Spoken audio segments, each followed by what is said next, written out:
We're live, but our audio You can tell by the bubbles, William Clark is in the stands today.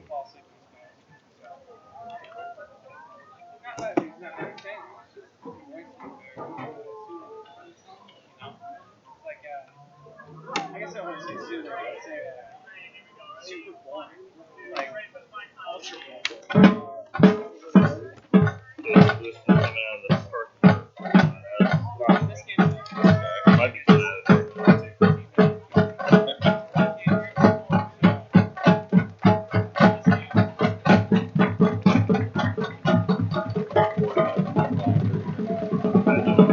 So that one was 2 pages. Where that? Yeah.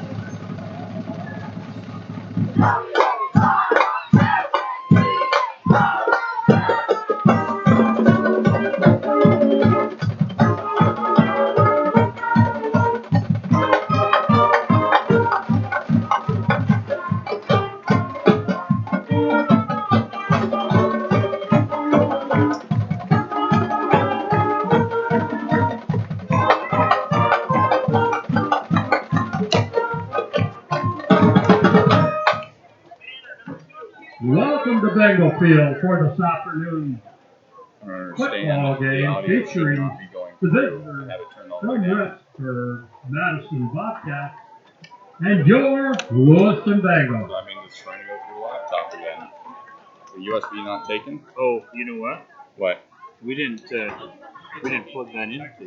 I know. He sent me a USB thing. Oh, that okay. was supposed to At fix this it. time, we invite everyone to please rise Forget the national for anthem. the playing of our national anthem performed this afternoon by the LHS Marching Band.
Thank you. So we run with it, and if if Jason says anything, we'll adjust. Okay.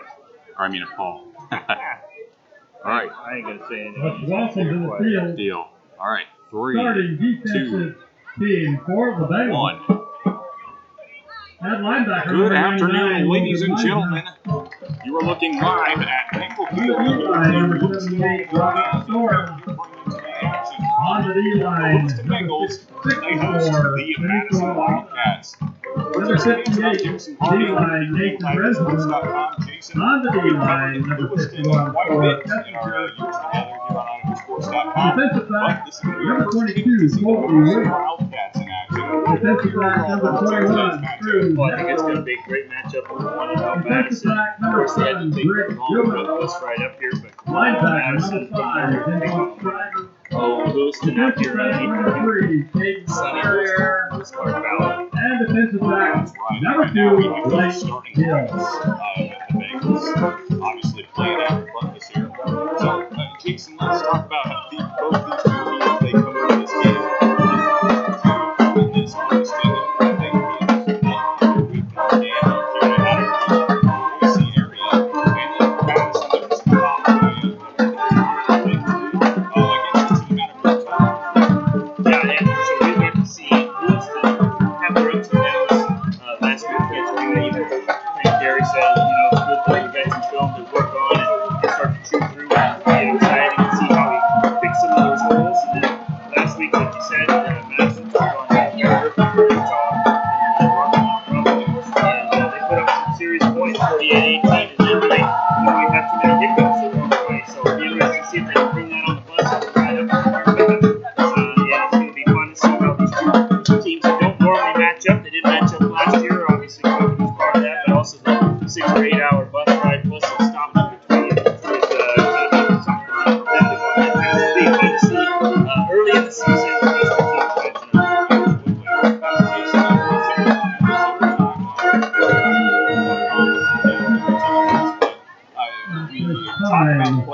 The officials and team captains will meet at midfield for the coin toss.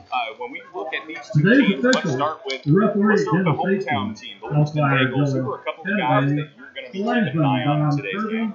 Well, you know, Field judge Coach Richard Pancari, Farrell, I'm just going and to the steal his rec lines. judge, He said that Luke offense, Wade. defensive lines, it's going to be important. I think that on Also both like to sides, thank our both teams visitors. are going to be looking that way. But we have Today's Cruz Hepburn. ball game. He was our player of the game last week, and we gave it to him because he was doing stuff on special teams, offense, defense. Big time leader out there. He was somebody who really brought a powerful look last time. So it's really one of those where that's going to be an important piece of this. Plus, we have old Jared Jelinek, who had that 104-yard touchdown because I don't think it's a camera guy. But because of our technical difficulties, we didn't get that one on film for you. But there's going to be exciting play on the Lewiston side for sure. Excellent. And now let's go to the other side of the field, the Madison Wildcats, who are a couple players that we should be keeping an eye on throughout this broadcast. Again, they had a pretty dominant victory last time out, and they had some big playmakers. They did, and we not very many times we get a player a game versus player a game. We have Hiram Valora, who was the Madison player of the game last week with 7 touchdown passes. That's video game numbers and super efficient. He spread the ball around quite a bit to Logan Crane, Cameron Porter, Easton Kirk, and then Will South even caught a touchdown too. So, I mean, he's looking for whoever's open. He doesn't have a special. And so it's going to be important for Lewiston to match that on defensive side. So, and again, can that offensive line from Madison keep him upright because he's going to take you to the promised land. Absolutely. And as the captains continue to speak with the officials of today's game, we want to thank one of our sponsors, Taylor Chevrolet. Taylor Chevrolet is proud to support the Madison Athletics. Taylor Chevrolet has been servicing the Upper Valley for over 90 years with excellent service and a stellar sales team. Taylor Chevrolet is home of oil changes for life. That's right. Buy new or used vehicle and never worry about your oil again. Taylor Chevrolet is your Southeast Idaho auto dealer leader with a wide selection of Chevrolet Buick and Cadillac models. Come in today and get the vehicle you want with oil changes for life. Stop by their Rexford location or visit their website at www.taylorchevrolet.com. And Jason, I was reading that ad. Who won the coin toss there? Well, that's going to be Lewiston's ball in the first half, which I cheated. I watched a little IdahoSports.com last week, and Madison has a kicker now, so it'll be interesting to see if we can get some leg into it and make him start from the stop and keep Cruz Hepburn out of his return game. Now, Jason, you and I are the only broadcasters in action today for IdahoSports.com. I didn't see any other games going on across our network. But not only that, college football is officially back and kicking off. What did you like about your Oklahoma Sooners today? Hey, we got the dub. We take the dub. We were a bit maybe too much of a host over Tulane there, but that Alabama Miami game is boring. Now you might as well just stay tuned right here. That's right, and we are ready to go here for kickoff.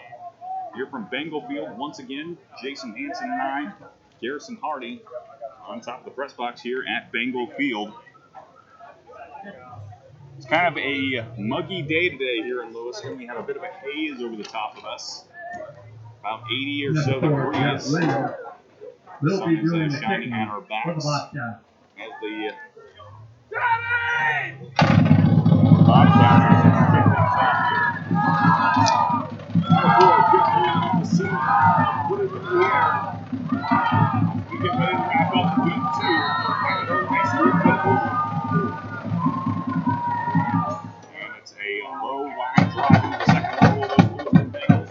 24 is cut down for 24 on the return. James White. James White on the return. Bobcats. Bengals will start first then, Ted. Yeah, it's going to be interesting to see.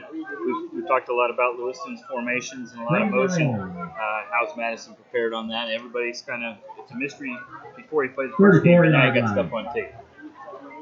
And so here comes that go offense we're so used to seeing with the Bengals. Jace McArcher in at quarterback. He's got 2 backs flanking him to his right. That's number 32, Elliott Taylor, and number 21, Cruz Hepburn, as well as 3 receivers in the set. Now the 2 backs will shift the formation to the other side, and we have a flag.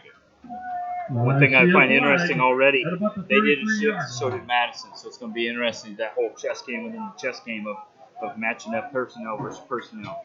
So the officials will gather together to discuss the call. Let's go. So it looked like Procedure is the call against the Bengals. And that's going to back the Bengals up 5 yards. And 15. The defensive side, that's what you're looking for. It'll help right off out of the gate here in the first series. Madison lines up with 4 linemen on that front 4. 2 of them are in the standing position at this point in time. They got 4 linebackers over the top as well, so 8 men in the box. They fake the handoff. McArcher over the middle, and it is incomplete. That was James White, the intended target, a little bit behind him. I like he got a good look, got a good pass. Second down. So second and 15, due to a penalty on first down, and not incompletion. 4 down, 4 linemen up front for Madison, and then 4 backers over the top. And they hand it off to Hepburn this time. Hepburn gets right to the middle and gets a solid gain there, maybe 7 yards, and that will cut this third down in half. Yeah, makes it really more manageable, and a nice block there by number 32, Elliott Taylor, trying to help out Hepburn. So third and about 6. Third and 6. McArcher takes the snap, and he is gobbled up immediately, still on his feet, but he is finally dragged down by a host of Bobcats after he basically popped forward as much as he could, lost maybe 1 or 2 on the play. Looked like a little bit of a student body right there, but Madison was up to the challenge. It looks like McArcher is going to punt this one here. He's alone in the backfield there. And the rest of the skill players on the field for Lewiston spread out to cover the field. Back deep to receive for the Bobcats. That is number 3, Logan Crane, the senior. And McArcher keeps it. It's a fake. And he's got the first down. What a gutsy call there from Coach Panteri and the Lewiston Bengals. Yeah, it's a gutsy call, but also that dangerous aspect of for the quarterback and the quarterback's eyes. You're just really reading what's going on there. You got a good box. Go ahead and fake it. It's really one of those where he can just almost do it on the go by himself. So Lewiston converts. The drive will stay alive here. First and 10 now on the 48-yard line. McArcher takes the handoff and throws it out to the left side to Hepburn. Hepburn, he's out past the first down marker inside the 40 and puts it out of bounds. Making good use of that fourth down conversion. Now Madison's got to settle in here and try and get some good things going on their side of the ball. So 2 first downs now for the Bengals. Are lining up at the 38-yard line. 3 receivers in the set. McArcher hands this one off to Hepburn. Hepburn cuts inside, but is brought down immediately by the Bobcats front. And that was number 75 on the tackle, Sam. Stop made by number 75. Yeah, and he was ready for that. Fought off his guard and got right in. Second and 9 Second and for the 9 Bengals. after a pickup of 1. Going back to a shift, Taylor goes across the formation, and now he's got a convoy of blockers in front of him. That's McArcher, who was able to slide his way forward, and he's brought down after gain 2. McArcher with the kick. About 7. Yeah, doing a nice job trying to feel out the edges, but boy, Madison's got that middle. Third down for the Bengals. 3rd and 7, trips to the bottom. McArcher rolls right, looking, and it's caught. Catch is made by number 4. That's Braden Rice, the junior receiver. Braden Rice. First down, Bengals. 3 first downs thus far for Lewiston as this drive is humming along. 3 receivers in the set here, 1 back in the backfield. McArcher looks that way once again, is caught again by Braden Rice. But this Rice again with the reception. Yeah, looked like a similar play design, a little bit shorter route, but definitely more ready for that one. 2nd and 5 after the catch by Rice. Ball's on the 20. McArcher fakes the handoff, throws it again to Hepburn on the left side. Hepburn, he's out past the first down, and he's brought down from behind. Hepburn with the reception. The senior on the tackle. Yeah, Lewiston's doing a good job of trying to keep Madison defense active. You can see guys coming in and out. Guys are switching off with each other. It's kind of a cat and mouse game right now. First and 10 balls on 11. 4 first downs on the drive. And they're going to fake it to Hepburn. He's swallowed up immediately. McArcher isn't able Sorry, Garrison. Looked like a little bit of a mix-up there as far as the mesh point where the quarterback and running back are going to run in near each other, but that's not going to get into each other. Madison's ready to swallow that up. 2nd and 12 after a loss of 2. McArcher, and it fakes the handoff, play action pass over the middle. Good defense, Chase. Some Lewiston players calling for a flag there, but they will not Pass get was pretty solid incomplete. coverage there from the Bobcats. Yes, without a doubt. Hey, Third and that's down one of and those 11. bend-don't-break situations here that All the they've earned bounds. this longer 3rd down, 3rd and 12. And so it'll be interesting to see how this all plays out, whether Lewiston tries to get a chunk of it or go ahead and try and approach the end zone twice. In the backfield next to McArcher is Elliott Taylor and Cruz Hepburn. McArcher's brought down from behind, but there are flags on the play. McArcher, This the will ball result in a carrier. 4th down. There here is as a flag on the play. Boy, there's that offense-defensive line we've been talking about for weeks. It definitely was in that situation right there where number 75 was right there in the middle of the screen again for Madison, just ready to gobble that up. And the call is a face mask against the Bobcats. So that right there is a big penalty, and that's going to give an automatic first down to the Bengals. Or this could be the 5-yard variety. 3rd down and 8. And it looks like that's what it is. So incidental face mask to call. Got the fans' hopes up, Garrison. Sorry, that's what I do. And they hand it off to Hepburn out of the backfield. He's got target to the outside. He does so, and he runs into the quarterback and dives Curve forward. around the right side. Get into the end zone. He's brought down at the 2-yard line. Boy, that Hepburn is an electrifying player. He is an electrifying player, but how about those blocking out there on the edge? But probably more importantly, if you're a Madison fan, was able to fight off the block and keep it out of the end zone. So now it's going to Wow, be is that?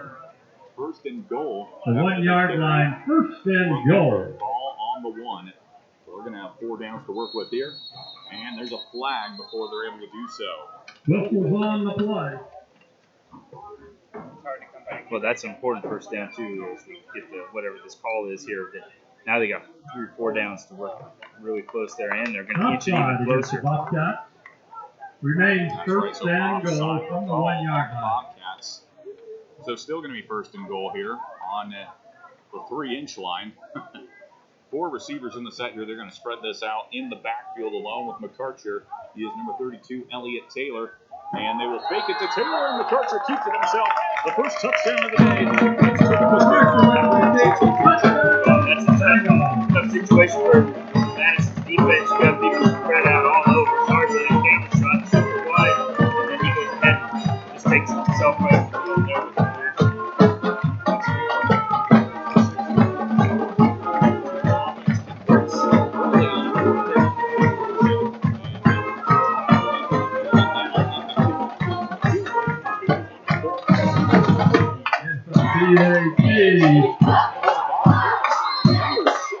Kick. No good. Number 42. So we've seen Lewiston go for 2 a number of times. I was a little surprised there before in that situation. But after a week of practice, they feel better, and I would have just seen them once. And so now it's going to be interesting to see Madison's offense have a match.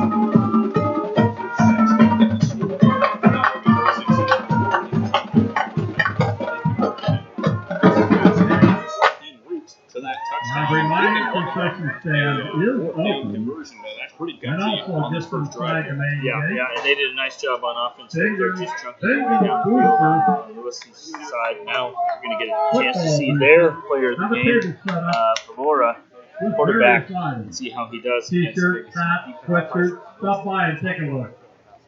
So Lewiston coming out to kick the ball off here. It's going to be their first kick of the day, and Kessinger will do it once again. We've seen his power. He can kick it all the way to the other end zone. He did so against Cuna with numerous touchbacks. The mighty hammer of Thor. The mighty hammer of Thor. We also saw a couple of times where it almost looked like they were trying to spot kick, and they saw something situationally that they wanted to take advantage of. So it'll be interesting to see what happens here on their first attempt. See if they're just going to play it safe or if they saw something already. And fans, just a reminder, this is an IdahoSports.com game streams production of North Idaho Game Night, or Game Day rather, brought to you by your local Toyota dealer, Project Filter, and Valley Wide Cooperative.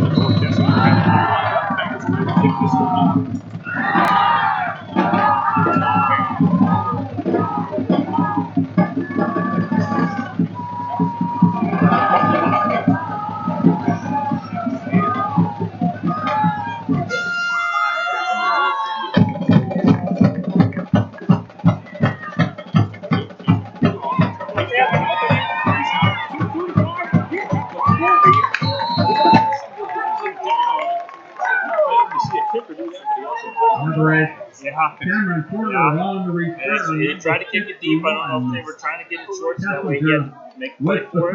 But that's a nice return by Madison. Everybody getting their blocks. But you're right, the old hammer of Thor there waiting for him. I guess that was the 43-yard line. You also notice 51 Kessinger is also the defensive end near the bottom of the screen. Not afraid to get in the thick of things here. We're going to see in the trenches. Lewiston comes out with 4 down linemen, 2 backers over the top, and then 2 corners, 2 safeties. Madison lines up with 3 receivers, 1 tight end in the set, 1 back in the backfield, right next to quarterback number 14, Kieran Valora. And right on cue, I talked pass. Number 78. Robert Storm with the tackle. 2nd and 8 after a pickup of 2. Knows the ball at the 45-yard line. Out of the box. 6 Easton Kirk on the second down and 8. And Madison, unlike Lewiston, comes out and huddles up for these plays, maybe hoping to slow this tempo down a little bit. And motion across the formation for the tight end. They're going to go back to number 5, that's Ben Dredge, who tries to get to the outside. There's only the 2 set. Good containment there from that. Great ball carrier. Shoots the ball. That's going to be key. Coach preached all the time. It is high. He's going to get the ball. I think this time we are going to see more of that.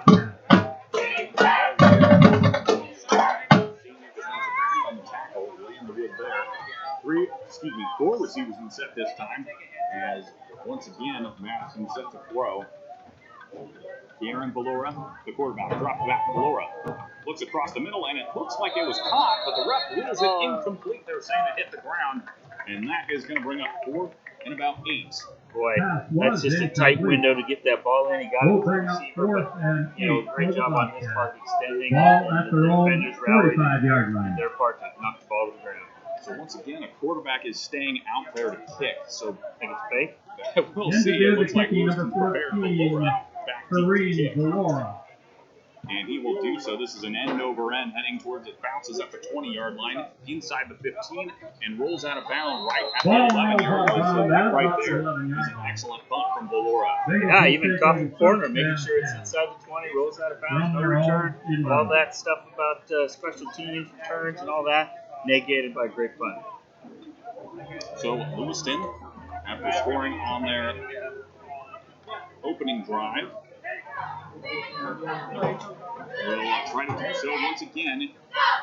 1st and 10, ball on the 11.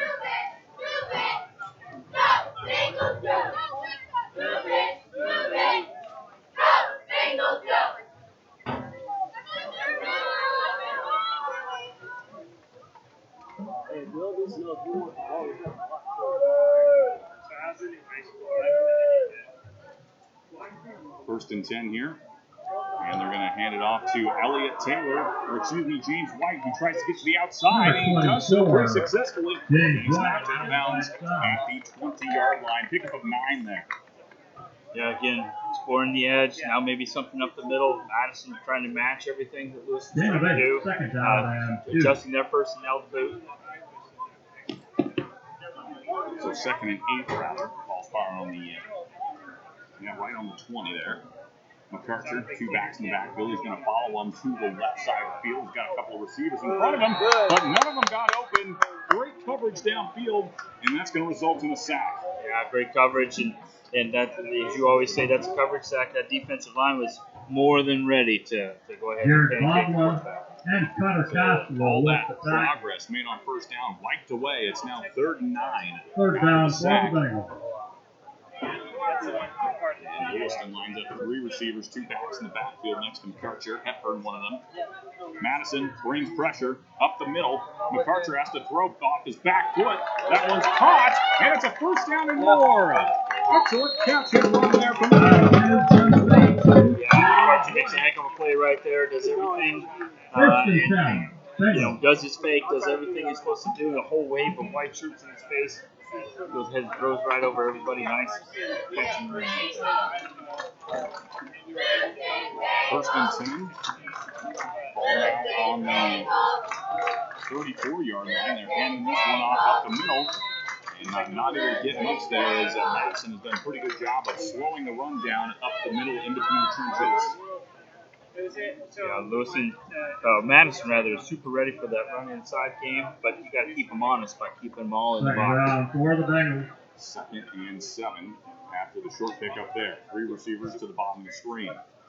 McCartcher, he's going to roll that way, has a convoy of blockers in front of him, cuts upfield, and is brought down from behind.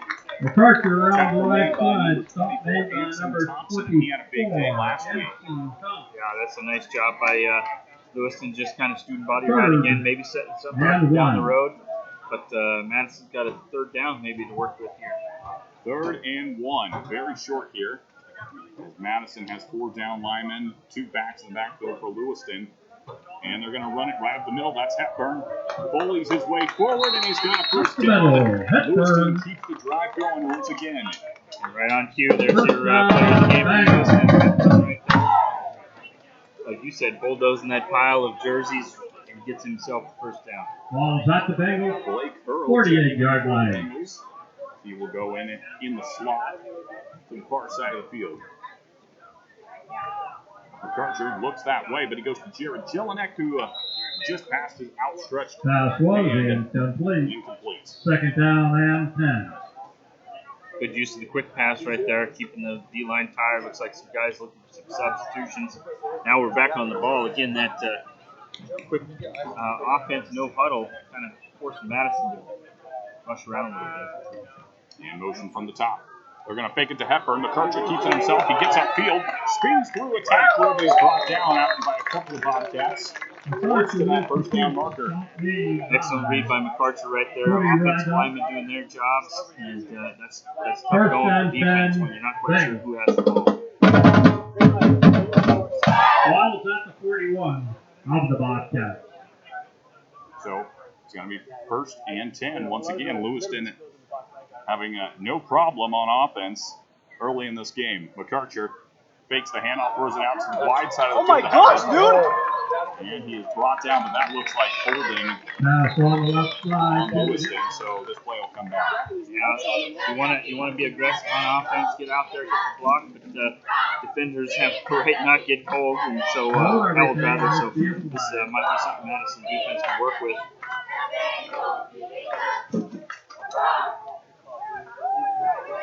Holding against the Bengals.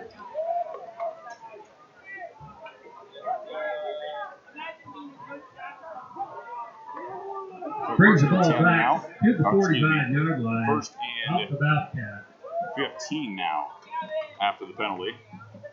McCartcher has 4 receivers in the set this time. He's going to hand it off to Elliott Taylor up the middle. Trying to strip that ball away is Anson. Just going to say, too, we didn't quite mention it in the pregame show, but Madison defense did a nice job of ripping strip, meaning they're reaping the ball right there. He gets stood up like that. He's looking for defenders trying to rip that ball out and maybe make a quick offensive switch on him. Hepburn once again with another catch, this time far side of the field. He's out past the 30 and inside the 25-yard line. Another big catch there from Hepburn. 1st down. Yep, if you're watching at home, I was tricked out on that. I was trying to watch the play action stuff, and I got tricked by the running back, and then pretty soon he zips it out there for a quick screen, and off they're going. So nice execution right there.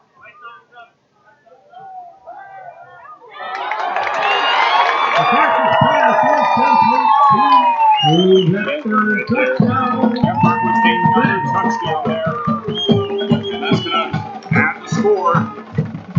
Lewiston 12, Madison nothing. This time they're going to go for 2. We kind of talked about that. Thor had his Kessinger, the kicker had his PAT block. This time they're going to go ahead and go for 2. Bengals will go for 2. Distance from the 3-yard line. I don't know if there's some way we can get him to pick up the flat. He's out of bounds.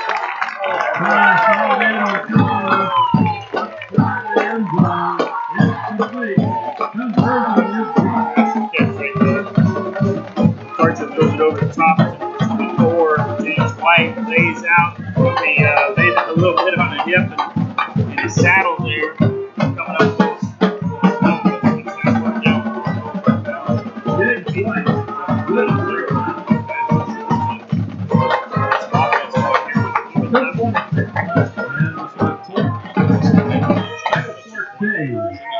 that will likely pay dividends down the road. 2-point conversions, very important when the kicking game's kind of out of the equation for either side. 2.5 to go here in quarter number 1. 14-0 the score here for Lewiston.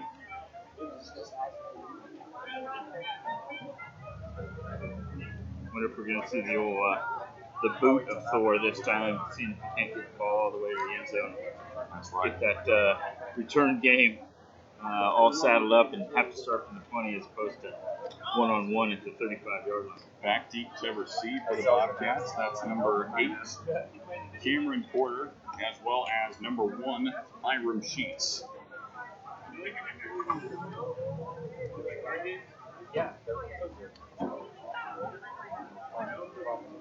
Kessinger has his Bengals ready to go. They're going to fan out to cover wider portions of the field.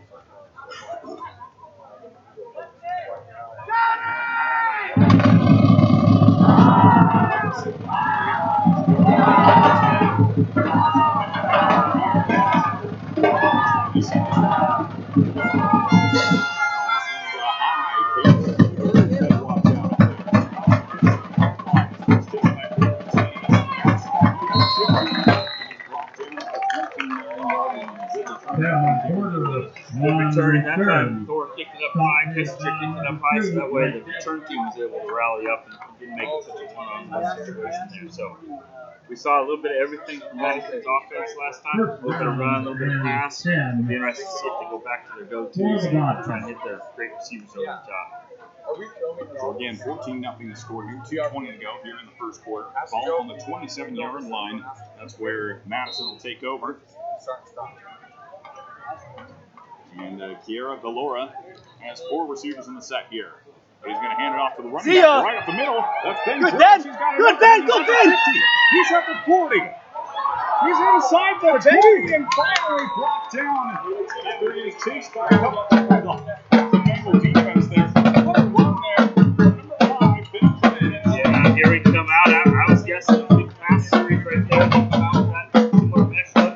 Offensive lineman did a great job here. Big hole in there. The 18-yard line. Just inside the 20-yard line. First and 10. Just over 2 minutes to go here now in quarter number 1 after that big run. Dredge is still in the backfield, 4 receivers in the set. They'll give it right back to him. Dredge has an opening and he powers forward for a pickup of about 4. If it ain't broke, don't fix it. This is similar to what Madison come in, break it up in the last second. So win goes to the defense on this 3rd and 5. That was Briggs Dooman on the coverage. 3rd and 5. Once again, Valora in the backfield alone with Dredge. 4 receivers in the set, 2 on each side. Valora, it's an out route this time, and it's caught by Porter, who reaches over the goal line. Touchdown, Bobcats. Madison fans are going crazy. That's what we were last week. Really starting to hit a little bit. So it's one of those where Madison's doing exactly what Madison wants to do. Now it's time for us to see if they come out with a traditional PAT look. In for the PAT. Hey, this iPad's over here. Can we still do like start and stop on the actual? Yeah, Williams. Oh, I thought it was just on the iPad. Jeff Williams in to kick the PAT. Blocking is usually the issue in point after touchdowns here in high school football. Kick is up. It's good. So we have a successful PAT for Madison. And that's going to bring the score within 7, 14-7 in favor of the Bengals. Yes, and probably a little bit off script. I was anticipating coming out and throw on that series. They kind of showed that a little bit. Went ahead, ran, and get back what they wanted to do. And again, that's what Madison was last week. Finally, Valora took advantage of what they were doing and putting in the right spots and see what to keep on. Now it's time for Lewiston to settle back down. Still got the lead. Now it's time for another offense.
So what a swing in momentum. Lewiston jumped on to a 14-0 lead, and now Madison with the chance to tie things up if they're able to march down the field here. They are huddled up, waiting to get the play in from the sideline. Bobcats have the ball. And they will start this drive after the 32-yard line, which is about where they took over last time. And Dredge had a 40 or 50-yard run into the red zone. And this time they're going to come out with no back in the backfield. It's just number 14, Kieran Valora, the quarterback. He takes the snap, 3-step drop. Now has to run here, running to the right side of the field. He's going to tuck it and run. And he is hit hard and blocked down. Excellent tackle there from the quarterback. Great job, you always say. That's back end coverage, the end run around, transfer out over there. Excellent job of Lewiston just rallying him up. I think we're heading to the second quarter here. And that is the end of the first quarter. The score on Lewiston 14. We'll be right back here on IdahoSports.com. Mitch, excellent defense right there, getting to the ball. So 3rd and 11. Ball's on the 31-yard line. 11:53 to go here in quarter number 2. Valora has trips to the bottom of the screen there in a bunch formation. He looks that way, surveying the field off his back foot into double coverage and nearly intercepted, but it was also nearly caught there. The intended target was number 3 for Madison. That was number 3, Logan Crane. Yeah, that time, if you're Madison, you're just happy to have the ball back on 4th down as opposed to turnover to Lewiston. So after the turnover from Lewiston, an excellent hold there from that Lewiston defense, and now it looks as though they're going to get the ball back, barring a fake. 4th and 11 as Valora is back set to kick. Had an excellent punt his first time. This one is a high spiral in the air. It's caught, taken at the 35. And brought down, that was number 23, Jackson Lathan on the return. And he gets the Bengals set up at the 45-yard line. Yeah, nice job by Madison just getting down there, getting them corralled. Didn't have much of a lane, fight off the blocks and make the tackle. Last time we saw Thompson with a rip in the strip and almost a touchdown on his own part. I'm sure coach was over there saying, hey, let's get another one. 1st and 10, ball in the 44. Bengals will start that drive there. 3 receivers in the set. 2 backs in the backfield. It's Hepburn as well as Elliott Taylor right lining up next to Jace McArcher, the quarterback.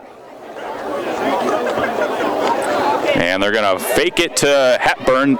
McArcher keeps it himself, and he's brought down from behind. That was a pickup of 1 maybe. So Madison is really keying in on the run at this point. Without a doubt. And a nice job of Hepburn carrying out the fake, causing the defense to corral him first and then rush over quickly to get to McArcher. But yes, Madison has that kind of dialed in pretty tight.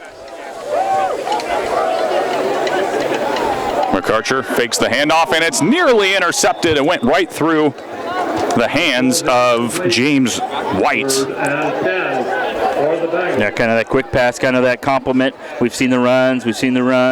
Now we're going to play action off of that. And Lewiston's, again, kind of one of those things where you're happy just to have the ball back on 3rd down and 10. Lewiston comes out, gets on the ball quickly so that way they can get a look at it, get some adjustments from the coach, shift the formation. Defense matches. We're going to head and shift back. You'll only see the linebackers kind of shifting with them. It's man on man here, kind of like a basketball on grass. McArcher takes the snap, rolls right. He's got a couple blockers in front of him. He throws it, coming back to the ball. That was Rice, Braden Rice, the receiver, and that's going to be a Bengal 1st down. Well, and you can just kind of see the whole cat and mouse game play out there with adjustment, formation, and Lewiston got what they needed. An excellent execution there by the receiver, coming back to the ball and getting the 1st down. 1st and 10. McArcher fakes the handoff and gives it to Hepburn, going down the left side, trying to get to the outside. Excellent contain there from Madison, but Hepburn is still able to pick up 5 or 6 yards. Tough to fight off those blocks on the edge, especially when you're expecting pass, and then all of a sudden Hepburn's right there with the blockers in front of him. That's a tough deal for a defender to do both. So it actually moved the sticks, got a 1st down there. 4 receivers in the set here, and they're going to hand this one off to Taylor, who's got a lineman in front of him. Taylor bounces it outside, tries to get a little further, pushing forward. He's dropped right at the 20-yard line, but that is good enough for another Bengal first down. It is, and that's exactly what Lewiston's been looking for. But at the end of that play, you could see Madison's coaching coming in there, where you're starting to see people ripping at that ball and trying to gain back possession. 10:23 to go here as Lewiston is set up for another fresh set of chains. Jared Jelinek goes in motion. McArcher fakes it to him, pulls it himself, and drives forward for a pickup of 2 or 3. Nice job keeping him honest in the middle. Jelinek is saying, hey, I don't think there was anybody by me. I wish I had the ball on that one, but keep working, young man. They'll come back to you. 1st and 8, ball in the 18. Or excuse me, 2nd and 8. And it's swung out left to Hepburn, who gets it outside, stays tiptoes, and the ref calls him out at the 4-yard line. That was close. Yeah, bell was a little early, but how about Jelinek right there? Rather than being a powder because you didn't get the ball on the last down, goes out there, throws a key block near the goal line, springs him for a couple more, and just barely steps out. Hepburn. Madison's got to go ahead and bow up here, try and get this stopped. We've seen him do it in different places. Looks like we got a timeout by Madison, trying to get things settled down. Important down coming up. So timeout taken by Madison, and that is going to be a 2nd and 5 coming out of the timeout. Folks, we're going to take a quick break here on IdahoSports.com, but we will be right back here after these brief messages. You're watching Lewiston versus Madison on IdahoSports.com. At Toyota's National Sales Event, we don't just help you get the perfect vehicle. Doesn't really change. We are here to open new doors I don't know what Paul's saying. I'm a little freaked out because my watch keeps going that off. lead to your Your road text message to greatness. 5 minutes ago. Oh, great. And call stuff and some emails coming in. It's like, Your journey starts at Toyota's National Sales Event. Toyota, let's go places. At Toyota's National Sales Event, we don't just help you get the perfect vehicle.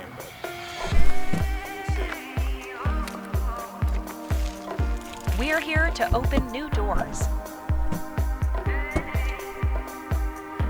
that lead to your road to greatness.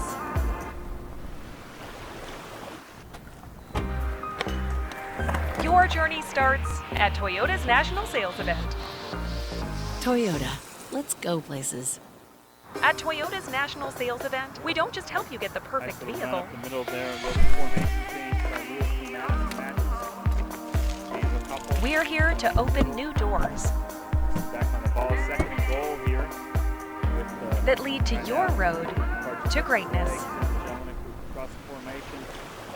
You give to Jelinek, just like we talked about. Where Your journey starts at Toyota's National Sales Event. Jelinek with a little 3-yard Toyota, touchdown let's go places. to the left side of the formation. Makes the score 20-7 with 9:18 left in the 2nd quarter. We're not live.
At Toyota's national sales event, we don't just help you get the perfect vehicle.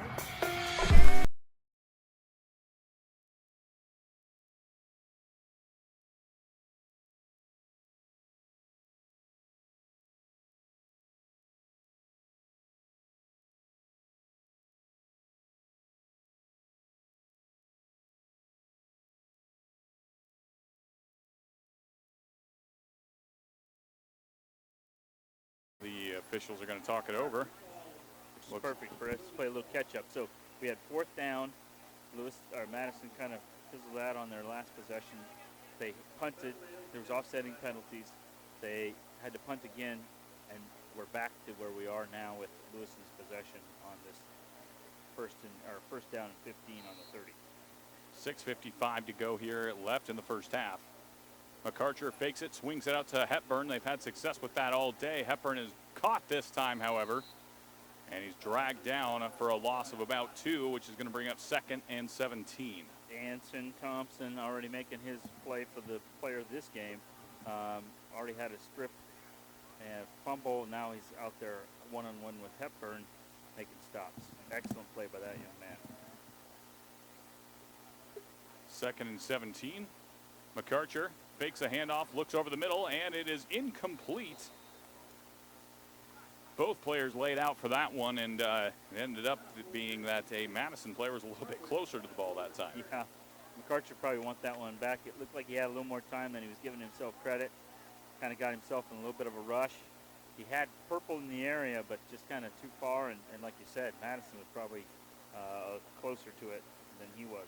So 3rd and 12. Or, excuse me, 3rd and 17 still. Ball on the 28, 6:21 to go. McArcher pump fakes, looks over the top, intercepted. Logan Crane. They're inside the 20, 15, and chopped down at the 12-yard line. What a big play there from Logan Crane. Yeah, Logan Crane is an excellent receiver. Last week he had 3 touchdowns, and already he's got himself a nice pick and a great return right there. So he was the player in the last play where he was just outside of his reach. We just talked about, and we missed his name, but definitely turned his defense into some offense here and putting Lewiston in a little bit of a bind. So 1st and 10, ball on the 11.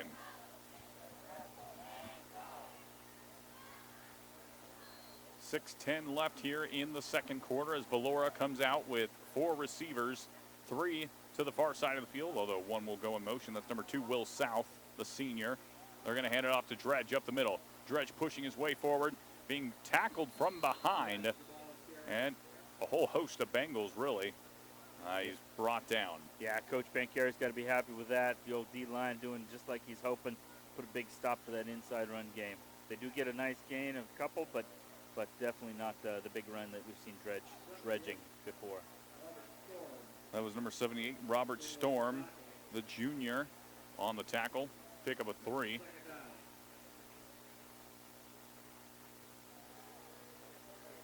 And Valora over the middle. This one caught by number 2.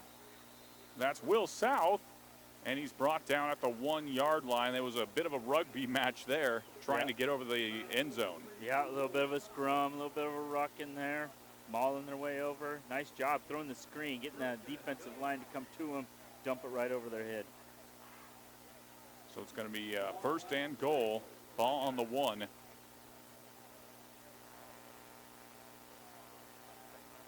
.520 to go.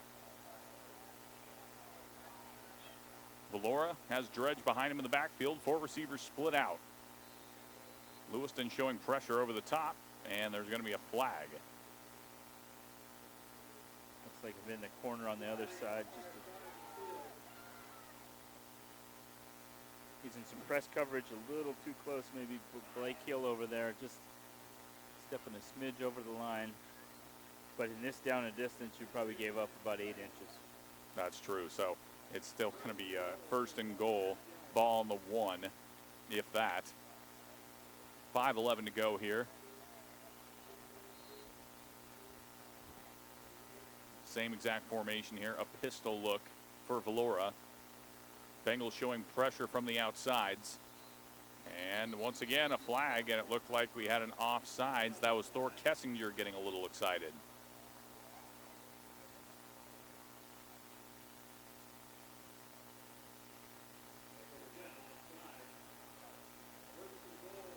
puts the defense in quite a bind. You only have to get just a smidge here, and you got to jump that snap count, and maybe just a little too aggressive on that one.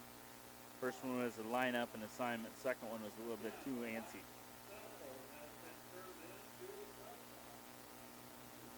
So 5:02. This time Valora lines up by himself. He's got 5 receivers in the set here. Bengals will bring Bengals brought everybody inside the box, and that is a loss on the play. So good stand there from that defense thus far.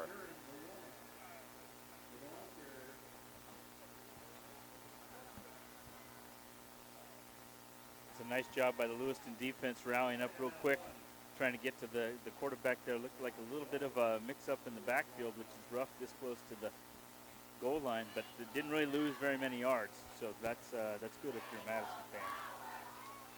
So clock is now rolling, under 4 minutes here. 5 receivers in the set. Once again, Lewiston brings everybody. Valora gets to the outside, tries to dive forward. Touchdown! And Madison brings it to a 1-score game. Yeah, and that's a great job by Valora, just kind of getting one-on-one out there on the edge, and luckily he's 6 foot plus because he was able to kind of extend himself over the line.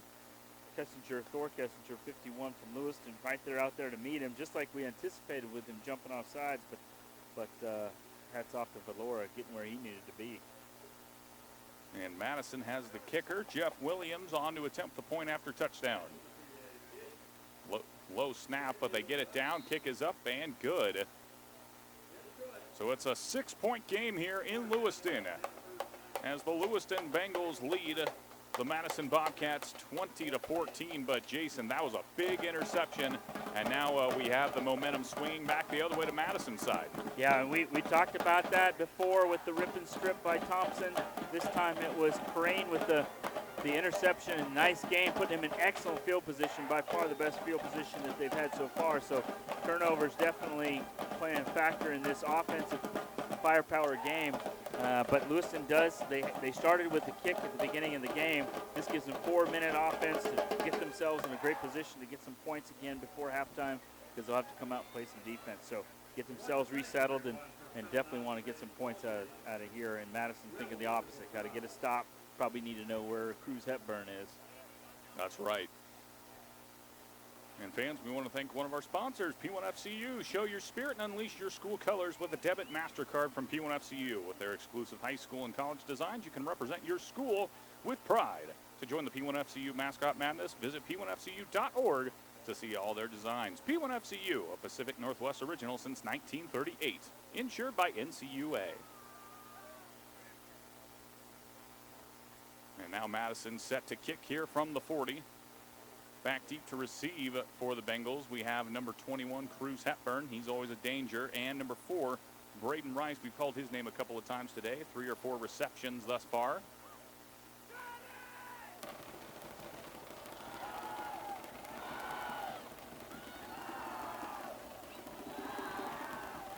And set to kick. Number 4, Jeff Williams. And he sends it deep over the top, over the way of Brayton Rice, who catches it inside the 10. Rice is at midfield, and he's knocked down hard. And we have a flag coming late, a bit of a late hit, as Rice was down on the ground, maybe just getting a little too excited on that Madison side. Yeah, and that penalty will probably make this look like a pretty good return after 15 yards on top of it. Last time we saw Lewiston come out and kind of do what Lewiston does, spread the ball around a little bit, and trying to throw the ball over the middle a couple of times after setting up the run. Last time, Crane got his hands on it and had a nice interception. So be interesting to see what Lewiston comes out with on offense this time, with the return plus the penalty giving him some nice yardage. 1st and 10, ball on the 28. Second quarter here, 4:04 to go. McArcher has 2 backs in the backfield. Jelinek goes in motion across the formation, and they're going to hand it to Jelinek, who follows the blockers up front, and he's brought down at the 31-yard line, so a pickup of 2 on the play. Yeah, just like we've seen before, probing the outsides a little bit. Pretty soon they'll be coming back to the inside. That time Madison was very ready. There's a whole bunch of white Bobcats over there just ready for him. 4 linemen for the Bobcats as they bring it. McArcher keeps it himself. He's got a couple of blockers to follow. Jelinek on the outside blocking for him as well, and he's brought down by, you guessed it, that's number 3 for the Bobcats, Logan Crane. You know, in 8-man football, we talk about two-way players. Here we are at the 5A level in Idaho, and Crane is all over the field, offense, defense, special teams.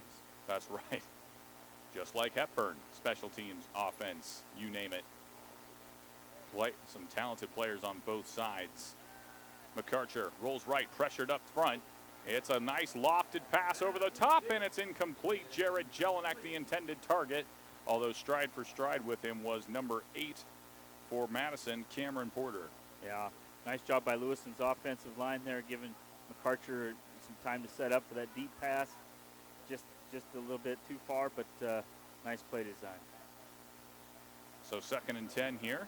Ball's on the 41. 3 receivers in the set here. Now 2 backs in the backfield once again. White goes in motion. They're going to hand it off to Hepburn up the middle, who's got some space. He gets it to the outside. He's at the 40. He's at the 30. And he's guided out of bounds at the 21-yard line. A nice carry there by number 21, Cruz Hepburn. Again, excellent run by Hepburn, but hats off to the edge blockers who do a nice job of doing their role to pick up 15 extra yards after he breaks through that hole. 1st and 10 after the run there from Hepburn.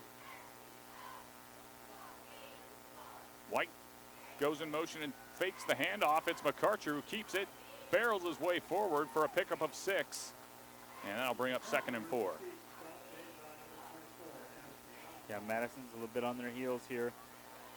Lewiston's pace of offense kind of got him a little bit rattled with formation and all this motion. Anson Thompson on the tackle. They're going to fake it. McArcher keeps it. He cuts forward and is brought down by 3 Bobcats there at the 14-yard line. So we picked up, maybe got back to the original line of scrimmage there, but good defensive coverage up front from Madison. Yeah, right on cue. They were ready for that one. Talked about him being tricked. They saw the big poles, all that motion, and they were right there ready to bear down on him. It is enough, however, for a 1st down. So 1st and 10. They fake the handoff there. They go out wide to James White, who bounces off a tackler, gets to the outside, and he's brought down inside the 10-yard line for a decent pickup. McArcher doing a nice job spreading the ball around here.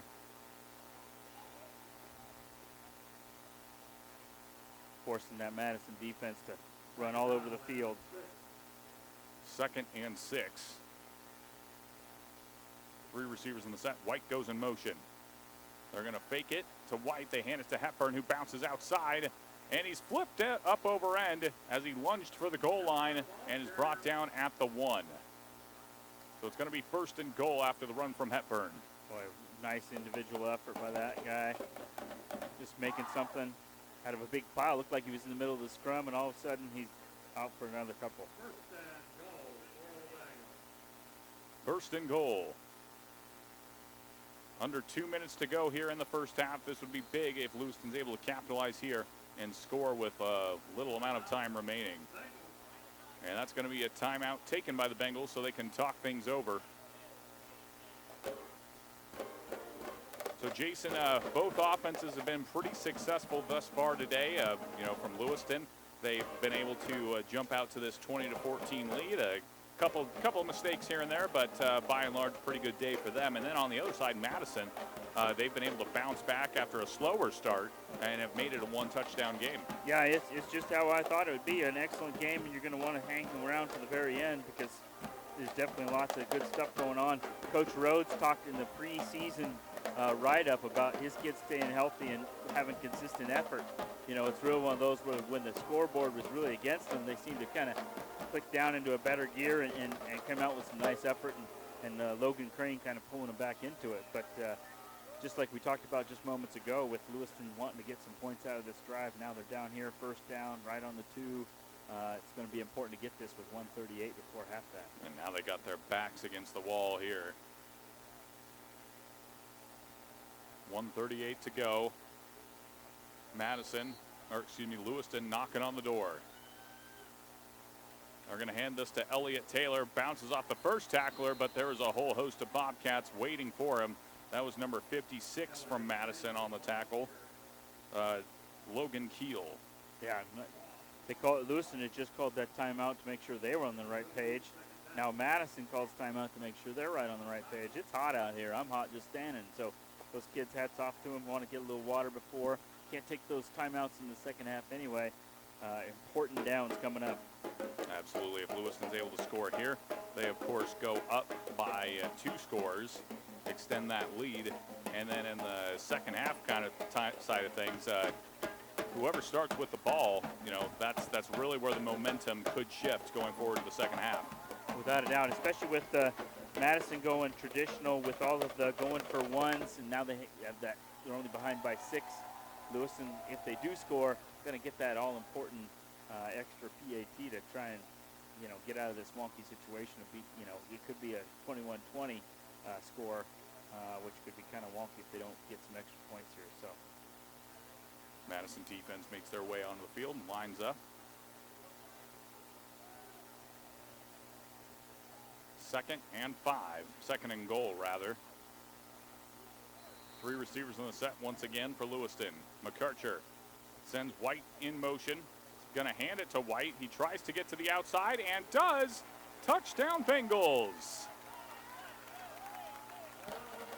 Austin Caddy out there. Oh, I'm sorry, Austin Lawrence. Sorry about that. A couple Austins there in the program. 88 on the bottom or the left-hand side of the screen. Can't highlight enough. Lewiston's guys blocking for each other way out on the edge, giving them that advantage of 3 or 4 more yards.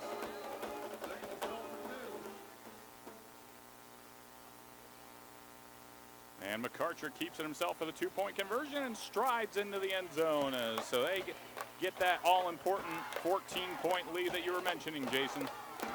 Yeah, I think that's super important as we get into later stages of this game. You said already that whoever has that offense first, which looks like it's going to be Madison after halftime, you're going to want to make sure you can stay with that, you know, math problem up there. If you're a math major, you know what I'm talking about. All that being said, Madison does have a minute 15 to work with. Could be a quick strike. We saw Drudge with a nice run for lots of yards. It doesn't necessarily have to be a long, deep pass by any means, but they are going to want to get some points before halftime if possible. That being said, Lewiston's done a nice job on defense of making sure that doesn't happen and kind of preventing them from getting big chunks. So a lot of cat and mouse going to go on here.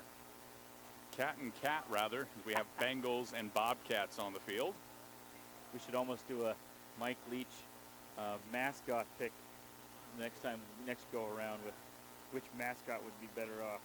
That's right. That's right. Stay tuned, folks. Big things to come on IdahoSports.com. 1:15 to go here. That's what Madison has to work with as they get set to return this kickoff here. Thor Kessinger set to kick off and back to receive for the Bobcats. It's number 8, Cameron Porter, and number 1, Hiram Sheets. Senior and junior, respectively.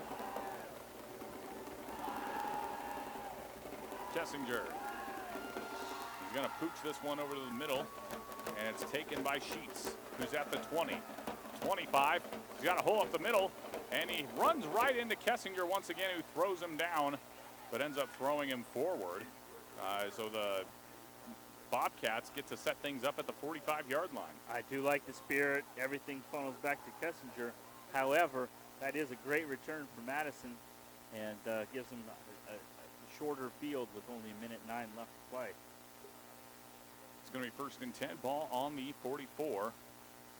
After the official spot ball. 1:09 to go. 28-14 in favor of Lewiston. So Madison will start this drive with 4 receivers in the set here. 1 back in the backfield. That's Dredge lining up next to Valora. That's number 2, Will South, going in motion across the formation. Now there's trips at the bottom. Valora throws it over the middle. It's caught right at the first down marker. And brought down by 3 Bengals is number 8. That is Cameron Porter. So big game. Clock stops. Nice job, though, by Lewiston rallying up next to the pass and getting him on the ground. Timeout taken by the Bengals. Both teams are really emptying out their timeout reserves. I like the call by Coach Pancari, though. Make sure everybody's on the same page. You don't want to give up 10 points at a time, or 10 yards rather at a time, because that's not going to bode well here with a minute left. And folks, quitting smoking, chewing, or vaping is tough, but so are you. If you are ready to quit, there is help. Visit projectfilter.org or call 1-800-QUIT-NOW today. Folks, stay tuned for the post-game show where Jason and I will discuss our IdahoSports.com player of the day. And thus far, we've already got a couple of players from both teams that have we've been talking about a lot thus far through the broadcast.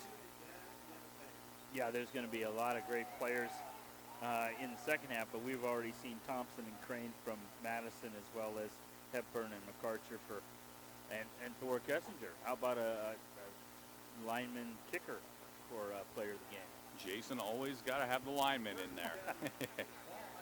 Trips to the near side of the field. South goes in motion across the formation. Valora pump fakes, throws it over the top. It's a out and go, and it's incomplete. The intended target there was number 3 for Madison, Logan Crane. Oh, and there is some laundry on the ground there. It looked like a big, nice coverage by Lewiston. However, the yellow flag may say differently. We'll see what the refs say here as they get together. Obviously, Lewiston going to pay a lot of attention to number 3, Crane. He had 3 touchdowns last week, plus what he's done this week as far as interceptions and yards and catches and what have you. So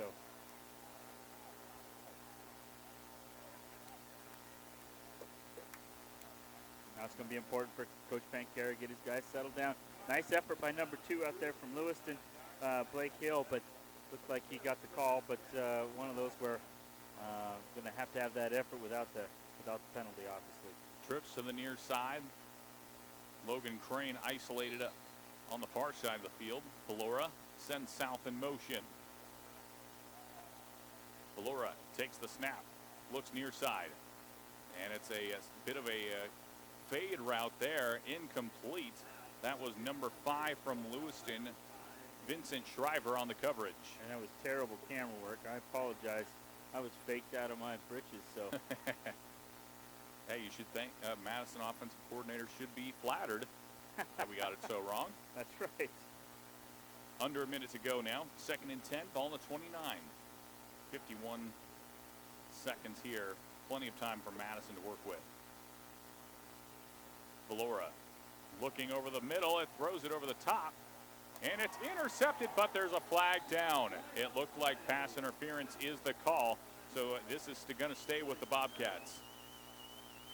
And I know you're going to say I'm all about the lineman, but Thor Kessinger all over Valora there in the backfield, making him throw off his back foot, causing the ball to hang in the air. But apparently the flag's going to say there might have been a little extra down at the far end of the field.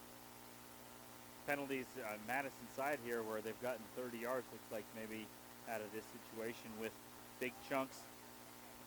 Be interesting to see if they can cause that or turn that into some points here. So ball is going to be spotted at the 14-yard line after the penalty. 43 seconds to go here. 1st and 10, and plenty of time for the Bobcats to work with here.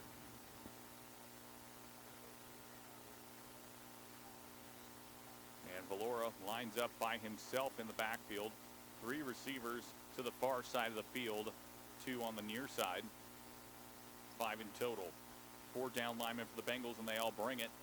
Valora has to step up into the pocket. He's going to keep it and run. Heading for the end zone, and he's brought down just at the 1-yard line. Excellent effort there from the quarterback. That was Kiera Valora, excuse me. Yeah, nice job by Kyron Valora right there.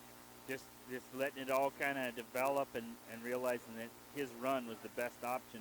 Gets himself down there for a nice 1st down. And Valora's right back and at it, looking to the air this time. It's a fade route, and it's caught. Touchdown, Bobcats. Will South with the touchdown reception, and just like that, the Bobcats are back within 1 score. Madison would say that was a great rub route. Lewiston defense obviously saying that might be some offensive pass interference, but nonetheless, that's a touchdown. And we've got a flag here.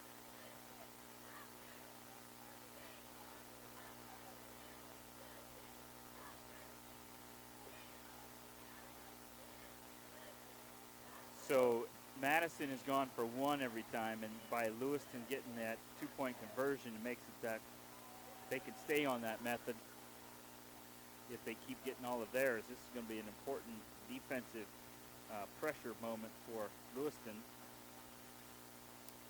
So unsportsmanlike conduct, the call from the sidelines. Scrap all of that. We're going to go for 2. Because of the sportsmanlike conduct, that means the ball moves half the distance to the goal, makes it a yard and a half, 1 play only, untimed down with 26 seconds left.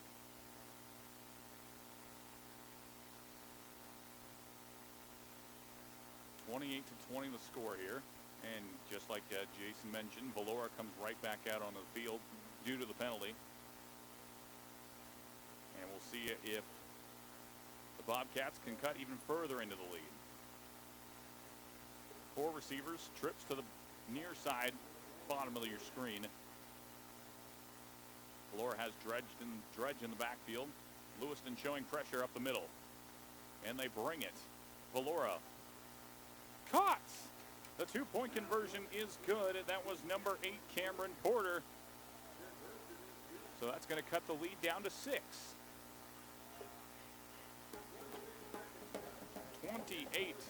28-22 in favor of Lewiston with 26 seconds to go here in the first half. But Madison sure seems to be clicking now on offense as their defense has made a couple of plays. They have. At the same time, we've seen Lewiston score with 26 seconds or less. So it'll be interesting to see if this is, if it's put in play with a good return, if Lewiston can somehow turn this into some points with what little time we have left. Lewiston huddled up there. Madison coming out, set to kick things off, and number 4 for Madison will send it off. That is number 4, Jeff Williams, the senior kicker. And back deep to receive for the Bengals is number 21, Bruce Hepburn. We've called his name a lot today. And number 4, Braden Rice. Now, last time there was a penalty on Madison on the kickoff, a personal foul call. So I'm sure they're going to be trying to keep things clean in regards to flags on the field.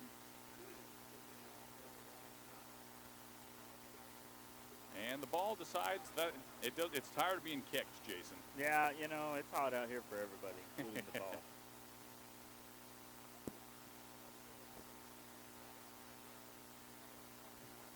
Which results in just everybody get lined back up. Get your breath again, and we'll get lined up, get a whistle, and kick it from the same spot. No penalty. So Lewiston with 26 seconds to work with. Let's see what they can do. Here's the kick from the Bobcats. And it's a line drive, and it's going to stop right there at the 26-yard line. That was taken by number 28 from Lewiston, Cole Fitting. Nice job by Fitting, and kind of a weird wonky ball, kind of landing and going to bounce off and careen who knows where. So he just falls right on it and gets the offense set up there. No time off the clock, really. So 1st and 10, ball in the 26. That's where the Bengals will take over with 26 seconds to go here. McArcher hands it off to Hepburn, who bounces inside, and he's brought down from behind. A pickup of about 4 on the carry. And timeout taken by the Bengals. Nice little call. You know, you think with this time and this situation, why would you run that? Well, we've seen that bounce and hit. Plus, they had the timeout in their pocket already, kind of forcing the defense to guard everything, just not the deep ball. 2nd and 4 after the run, ball in the 32. Jason, not a lot of time left here. Timeouts, I think Lewiston may have 1 left. Yep, so I would imagine with the 1 timeout, the whole field's open. You don't have to just try and stick to the sidelines or any of that.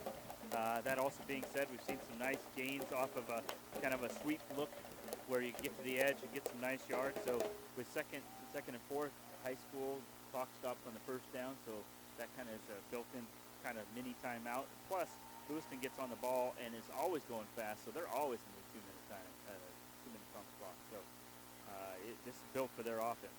The go-go offense about to be on display here. Let's see what they can do with 20. Second and 4. Ball on the 32-yard line. 68 yards in front of them. Hepburn goes in motion to the near side. And McArcher's going to look that way to Hepburn on the wheel route. Now he has to come back. Lofts it over towards Hepburn, but it's out of bounds. Probably not a bad decision there.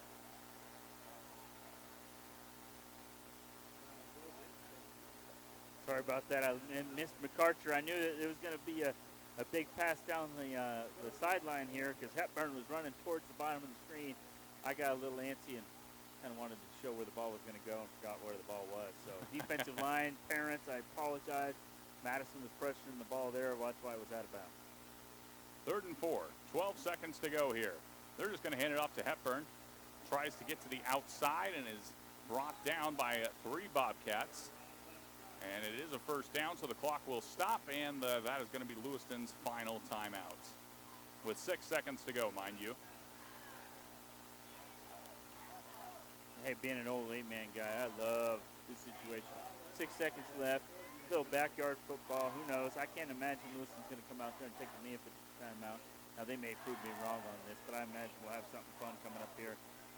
Defense, just thinking we just got to tackle it somewhere. Once the buzzer goes off, no penalty, tackle it inbounds, tackle it out, just force it out of bounds, just keep it out of the end zone, and you're good. So it's one of those where kids have been playing this down in backyards and schoolyards for decades. So I'm excited to see what happens here. Well, let's put you on the spot here. Let's if you're on that sideline, what would you be calling? I like the little hook and ladder look. I like to throw out somebody, maybe Jared Jelinek here at the bottom. He flips it out to somebody, maybe Hepburn, who comes across the formation. A little razzle-dazzle. And if I'm on defense, just don't get a penalty and make sure that he gets tackled. 6 seconds to go here. Final play of the half. McArcher over the top. It's caught by Elliott Taylor, who is held up and brought down. Smart play by the Bobcats to hold Taylor up. So the clock would run out, and that's the end of the first half. With the score, Lewiston 28 and Madison 22. We've got ourselves a barn burner here in the LC Valley, and we will be right back here at Bengal Field after these messages. You're watching IdahoSports.com.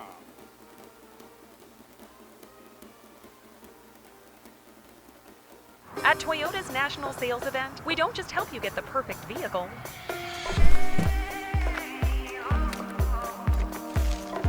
We're here to open new doors that lead to your road to greatness.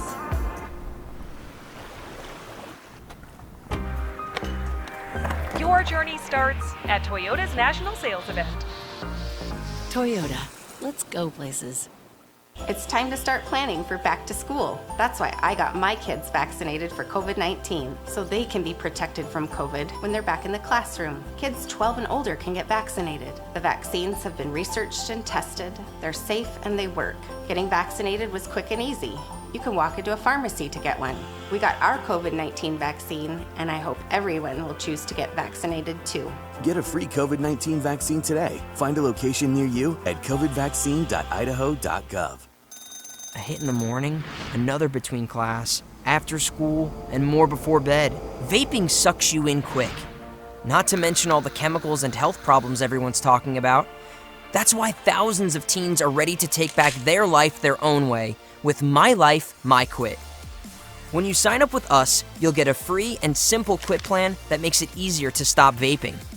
Visit mylifemyquit.com or text Start My Quit to 36072. At Valleywide Cooperative, we're here when you need us. For 100 years, we have been here to help you with food, fuel, and good old-fashioned advice. And for us, serving is more than a job, it's a way of life, which is why we pour so much into the communities around us. We've employed hundreds of your neighbors. We take pride in that. and in giving back millions in sponsorships, grants, donations, and scholarships. It's our way of saying thanks. We're Valleywide, and yesterday, today, and tomorrow, we're here for you. Ads like this keep popping up, but I see through the hype because those vape clouds people claim are just water vapor contain as many as 31 different chemicals, like formaldehyde, the stuff they preserve dead bodies with. And while the flavors sound all harmless, we still have no idea what these ingredients could be doing to our bodies. But I already see vaping for exactly what it is. Get the real facts at BehindTheHaze.com. I decided to get vaccinated because I wanted to protect myself and my family and my customers from COVID-19. When I went to get my COVID-19 vaccine, it was an easy process, is readily available. Since I got vaccinated, I'm confident I'm protected against the COVID-19 virus. My life has returned to business as usual. We're Valleywide Country Store. For 100 years, we've been your #1 choice for food, fuel, farm supplies, and just about everything else you could need to get you through your day. We know you work until the job is done, and so do we. For gas on the go, or a little extra to help you get down the road, you can count on us. We are proud to employ your neighbors and to be a cornerstone of your community. We're Valleywide. Yesterday, today, and tomorrow, we're here for you. At Toyota's national sales event, we don't just help you get the perfect vehicle.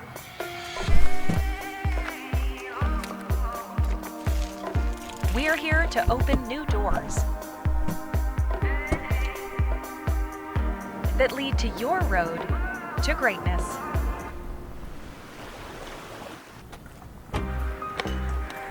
Your journey starts at Toyota's national sales event. Toyota, let's go places.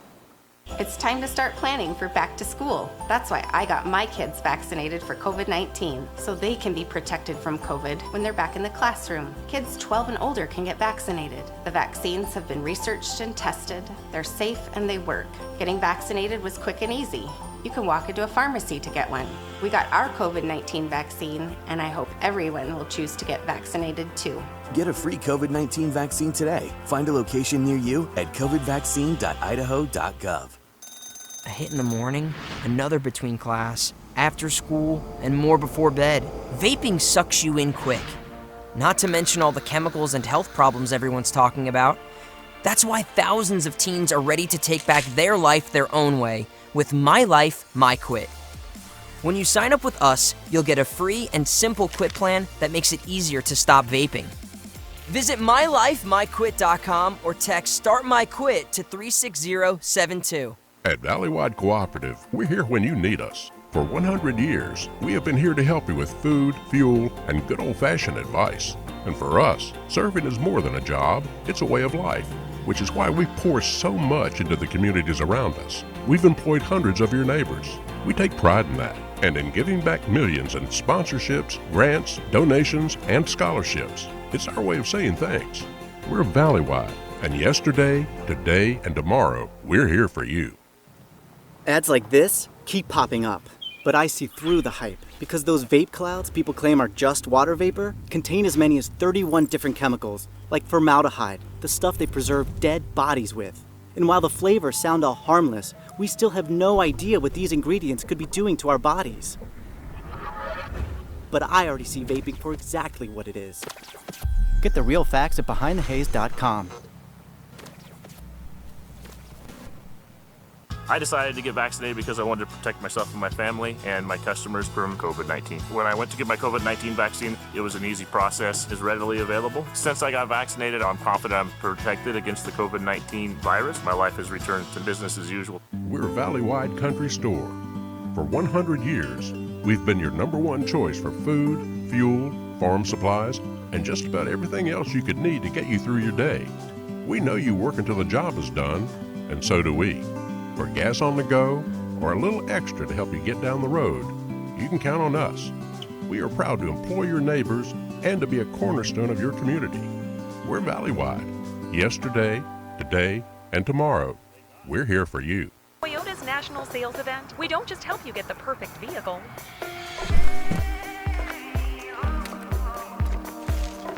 We're here to open new doors that lead to your road to greatness.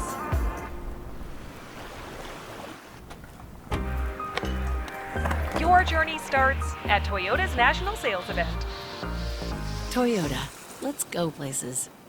It's time to start planning for back to school. That's why I got my kids vaccinated for COVID-19, so they can be protected from COVID when they're back in the classroom. Kids 12 and older can get vaccinated. The vaccines have been researched and tested. They're safe and they work. Getting vaccinated was quick and easy. You can walk into a pharmacy to get one.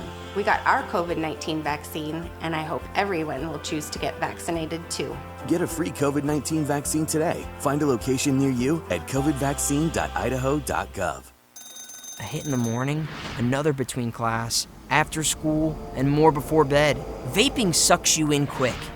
Not to mention all the chemicals and health problems everyone's talking about. That's why thousands of teens are ready to take back their life their own way with My Life, My Quit.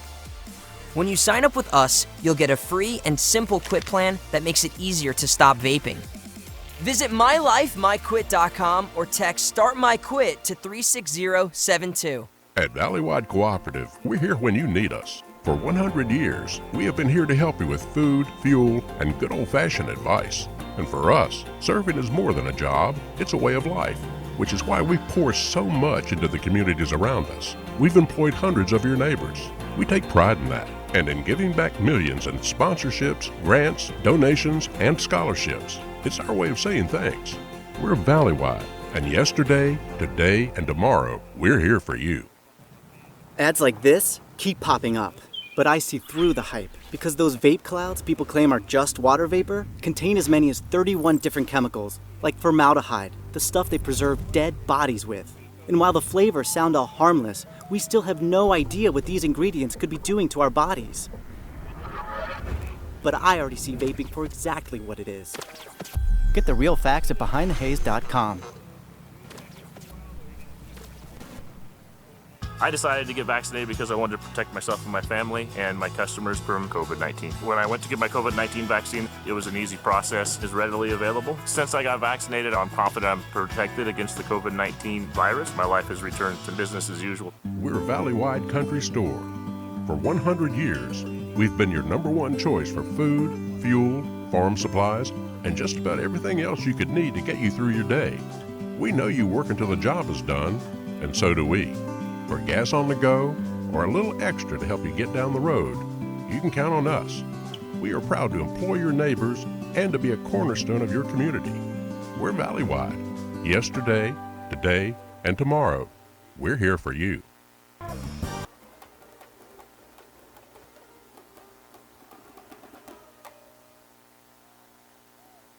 ice in my headphones. Right? Gosh, my ears were killing me towards the end. And it didn't really bother me last week, so I'm surprised this week it hurts. Yeah. All right, you ready? Welcome back, ladies and gentlemen, here on IdahoSports.com. Jason Hansen and I on top of the press box here at Bengal Field in Lewiston, Idaho, as the Lewiston Bengals lead the Madison Bobcats 28-22. Jason, we've got ourselves a barn burner thus far. This is a classic shootout. This is every fan's dream. Coaches gonna lose some gray hair and get some bald spots out of this, but it's definitely one of those where it's going to be a fun one to watch in the second half. Now, Jason, earlier in the game we talked about maybe some key players for fans to keep an eye on, and boy, have they really jumped off the screen. First, let's start with Madison. How about some of the players on their side? Well, you got the quarterback, Kieran Valora, doing a little bit of everything, doing a nice job. Probably one of those hidden statistics is just being the punter and being solid at that. And then you have Logan Crane showing up in some different ways with special teams, defense, big picks, big pick for big yards, and then Will South in the end zone there for the touchdown to bring it really, really close. And Jason, it seems like we talk about this guy all the time, but Cruz Hepburn once again making his presence felt. Yeah, he's really getting to be a game changer more and more every week, as well as McArcher and Jared Jelinek. Again, we didn't get him on film, but he had a nice little sweep for a touchdown. And that defensive line, Thor Kessinger, I'm always going to beat that O-line D-line drum, doing a nice job, because I think it's hot and sweaty out here. We just talked about even up here with their earphones on. Oh, it's so hot and sweaty. That it's really one of those where conditioning and people leaning on each other is going to be a big part of this game in the second half. And fans, I don't know if you can see through our camera here, but it's pretty hazy out towards the Lewiston grade. You know, even though it's only around 80 degrees, it really feels kind of muggy. You know, the visibility is not that great as, you know, I was coming down from Moscow here for the game. So that's certainly been playing a factor into how warm it feels out here on the field. Yeah, it's not unhealthy, but it's going to take a toll. And as far as, let's set the table now for the second half. So it's 28-22 in favor of Lewiston, and Madison is going to get the ball to start things off here first. And Madison, they were able to score and punch it into the end zone right before halftime. Yeah, always going to be a key part of that. And now they're going to, Lewiston's sitting on that 6-point lead, not enough of a cushion by any means, but it's one of those where Madison's going to have to keep matching. And it's going to be one of those shootouts. Again, frustrating for the defenses, but so many of the good players are playing defense as well. It won't be a surprise to me if that turns into some offense sometime in the second half. And offense, we have had 50 total points on the board thus far, and Madison has the chance to add to that total as back deep to receive, just like in the first half, is going to be number 1, Hiram Sheets, and number 8, Cameron Porter. And both players have had some pretty decent returns in the first half. And Thor Kessinger, the kicker, has actually had numerous tackles on some of these kick returns. Yeah, not necessarily the way everybody draws it up, but Lewiston doing a nice job. That does get Madison a good gain, but he does lay some lumber or a heck of a hammer when they do get to him. Bobcat will receive to start the second half. Coach Rhodes from Madison wanted to see consistency. It'll be interesting to see if they can stay consistent in this second half. And we have our chance to see that right here as Ketzinger sends it high into the sky. This ball is caught at the 8-yard line by Porter. Porter goes right up the middle with it. He's got a hole, and he's brought down from behind, and Kessinger was waiting at around midfield just in case, but no need as Porter's brought down at the 37-yard line. We saw a little bit of everything from Madison. Dredge from his running back spot, some passes to the edge. 37-yard line. It'll be interesting to see what they come out with, whether it be screen game or just kind of go back to the basics with some run up the middle. So Kyron Valora in at quarterback. Once again, they've got 4 in the set. Trips to the near side of the field.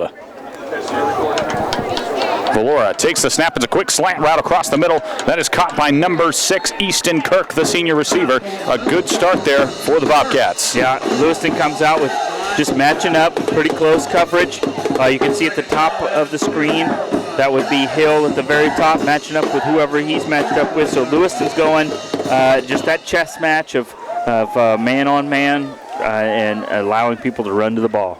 So Valora once again in the gun.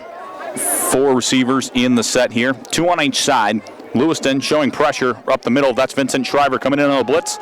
It's picked up, and that is Dredge once again, the running back for the Bobcats, number 5, Ben Dredge, who's able to pick up about 5 yards, and that's enough for a first down. Yeah, Dredge wasn't really somebody we highlighted, but he sure has had an impact here early in the first part of the game, and now again in the early part of the second half, getting these big yards when we're anticipating throw.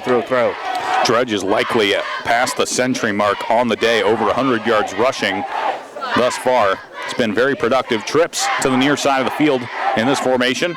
They're going to hand it to Dredge once again, who's out into the second level, bounces off a safety, and dives forward. That's another first down for Dredge. Yeah, that's exactly what Madison's looking for. Lewiston's going to have to kind of do some adjustments here that whatever Madison's come out with in the second half has been a little slow for them to recover to, so they're going to have to switch some stuff up, and I'm sure Penn Carey's got something dialed up for this game, down right here. 4 receivers in the set. Once again, that's just their base set for Madison. Pistol look for the Bobcats. Valora hands it off to Dredge. That's the third time in a row. This time he is stacked up in the line of scrimmage. Vincent Shriver was in to finish off that tackle. And right on cue, Coach Pancari, he's got his stamp on his team right now, third year. He's talking about how he's really put in a lot of stuff in the summer, and that really showed right there. Going to get this series slowed down. 2nd and 11, ball on the 32-yard line, just over 10 minutes to go here in the third quarter.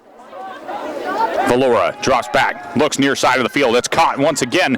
That is Porter, who is inside the 20, and that's going to be a first down for the Bobcats. Porter with the reception. First down, Bobcats.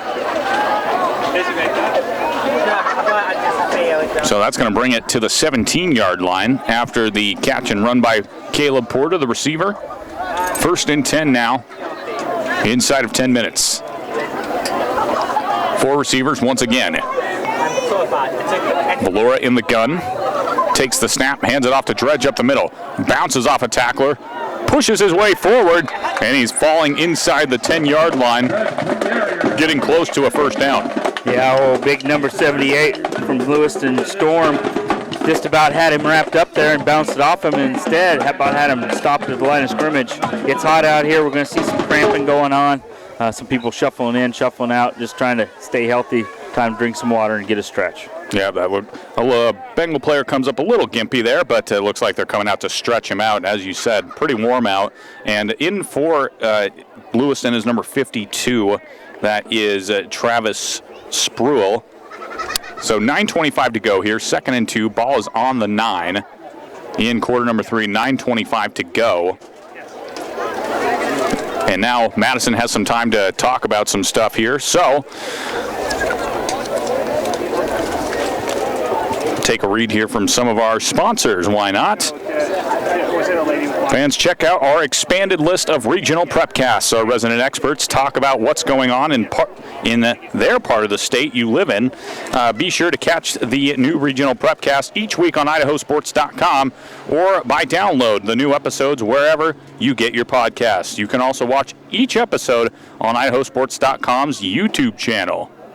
So for District 2, I happen to be on the Palouse Prepcast with Brandon Bainey. And you've been doing a great job. You're doing all my homework for me. Well, thank you. It's what I do, you know. So we certainly talked about Lewiston's game today versus Madison. Brandon may be reaching out to you, Jason, for next week. I think my phone shut off. So 4 receivers in the set this time for Madison, as they will go right back to Dredge. And he cuts his way forward for a pickup of a couple. We'll see if it's enough for a first down. It is not. It is going to be 3rd and very short here. 3rd and 1, ball on the 8-yard line. And that would be some decision-making time there. Madison does have a kicker. Yeah, we don't often see, even at this level, too many field goals. So that would be kind of an interesting element to see what happens as far as making those decisions. One thing to see him on Saturday, another thing to see him on a Saturday with a high school football game. 3rd and 1, ball on the 8. Valora looks near side, and it's caught. And that's a first down. What a quick throw there. A gunslinger mentality look there from Valora. Yeah, definitely put it nice and low and outside, just like a baseball player, if you will. It looked like number 7, Briggs Durman out there on coverage. But, yeah, definitely job picking it right off the turf and getting that first down. So just over 8 minutes now. Clock continuing to roll. 4 receivers in the set. It looks like a fade route over the top, and it's incomplete. There was a bit of contact there, but no call from the official. The intended target was Will South. Yeah, it is definitely one of those where depends on which jersey you're rooting for. Lewiston would say, hey, we just kind of got tangled up, no call, and obviously Madison's looking for a little bit of a hanky out there with somebody falling down. But again, kind of that rub look, the mesh between the 2 receivers. A little slow to cover, but he was able to recover just in time. So second and goal rather, as the ball is on the 4. Lewiston showing pressure up front with 4 down linemen and 3 backers showing a blitz. And they'll bring it. Vincent Shriver was first to meet Dredge, and they will bring him down with the entire front 7. Boy, that can't feel good. Boy, Coach Bancari must have saw something pre-snap on that because he had it dialed up perfect. They were just blasting right through that and stopped him for a little bit of a loss. And it's going to be another one of those important downs, those third downs now with no possibility for a first down. What's going to see whether Valora or that defense is going to win. So third and goal. Ball on the 5. 7.5 minutes to go. Here's Valora. He is in the gun. He takes the snap. Looks towards the trip side of the field, and it is incomplete. The ball bounced off the turf. The intended target was number 2, Will South, and it looked like he would have had the touchdown if the ball was a little bit higher. Yeah, I think Valora would like to have that one back. I think he had a little bit more time than he thought. He just on the run, trying to get it out there. You said gunslinger mentality. Just kind of skipped it in. He got it the last time. This time he was a little short. Now we're 4th down and 5, and it looks like they're going to go for him. Keep that kicker on the sideline. 4th and goal. 7:22 to go. Bobcats trailing by 6. Valora takes the snap. Drifting to his left, goes back to his right, lofts it to the corner. It's incomplete. A big defensive stand there from Lewiston, and that's a turnover on downs. And Coach Bancari, kind of right on cue. We're talking about this offensive firepower. It's going to be exciting, and comes out with some defense to kind of put a stop to some of that. So definitely did their bend, don't break mentality there. Now it's time for Madison to maybe bow up and get some good field position, or maybe we're going to see some Hepburn here as we chunk it down the field. Yeah, Lewiston now has to start on the 5, so they've got 95 yards of field in front of them here on this drive. 1st and 10. White goes in motion across the screen, but there's a fumble in the backfield. We've seen that ball hawk mentality already. Madison's got 2 turnovers. They had a strip fumble by Thompson, number 24, and then they had Crane with an interception. That time they almost just gave one away down there on the goal line. Fortunately, McArcher was able to come up with it, but now the ball is on the 2-yard line. Loss of 3 on that play. Backs shift in motion, and now there's a shift on the Madison side. Jelinek goes in motion across the screen. They're going to hand it to Jelinek, who gets to the outside. He's in the second level, and he spins forward, and he's brought down at the 10-yard line. Now, we haven't filmed that young man. For some reason, technology hasn't been his friend. But on that important down, we caught that where he got a nice big gain there, got him out of the shadow of their goal line, and now it's a manageable 3rd and long. 3rd and 5, ball on the 10. 6:15 to go. McArcher keeps it himself. He's got a convoy of blockers, and that's a 1st down. McArcher run out of bounds. What an interesting move on their part, where they go student body left, which would be the short side of the field, down to the bottom of the screen. They like the personnel regardless of how the field position is, and get that hard-earned 1st down. So 1st and 10, ball on the 19. And they're going to fake the handoff there. McArcher keeps it, play action. He's got a target over the middle. That's Brayton Rice, who makes the catch. Excuse me, that was number 4. I said it right, it was Brayton Rice. And there was a parcel of Bobcats right there. It looked like there was not only 3 or 4 of them right there to get that quick tackle, but he was able to sure hand it and get the big gain. So 2nd and 1, ball on 23. They're going to hand it to Hepburn. Hepburn cuts inside. Good containment there from the Bobcats, and he is not able to get far. But it will be enough for a 1st down. Yeah, nice job. You've kind of one of those a little bit slower developing counters. Everybody's coming. Last time we just kind of a sweep look. Nobody pulled. This time there was plenty of pulling. And man on man, get that first down for sure. 1st and 10, ball on the 32 as the Bobcats have now moved the ball, the Bengals have moved the ball 27 yards downfield thus far. And in the middle of coverage, and it's incomplete. Now, you could argue that James White should have come up with that one, the intended target, but still, that was in the middle of 4 Bobcats there. Yeah, he nearly had it, but at the same time, it landed on the grass instead of landed in their hands, because it looked like it was going to pop up and one of them was going to snag it out of the air. So the Bobcats are kind of jogging into their defensive set here. McArcher keeps it himself. He's got the outside.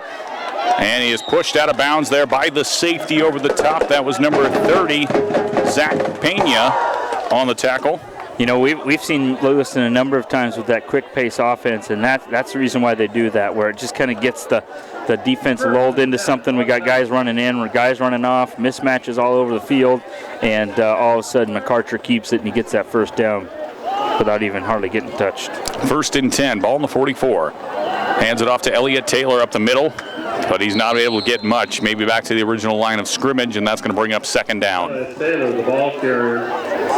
And now Madison's starting to settle in a little bit. They aren't really tricked by it. They're just trying to get themselves where they need to be, and they did a nice job of getting it corralled.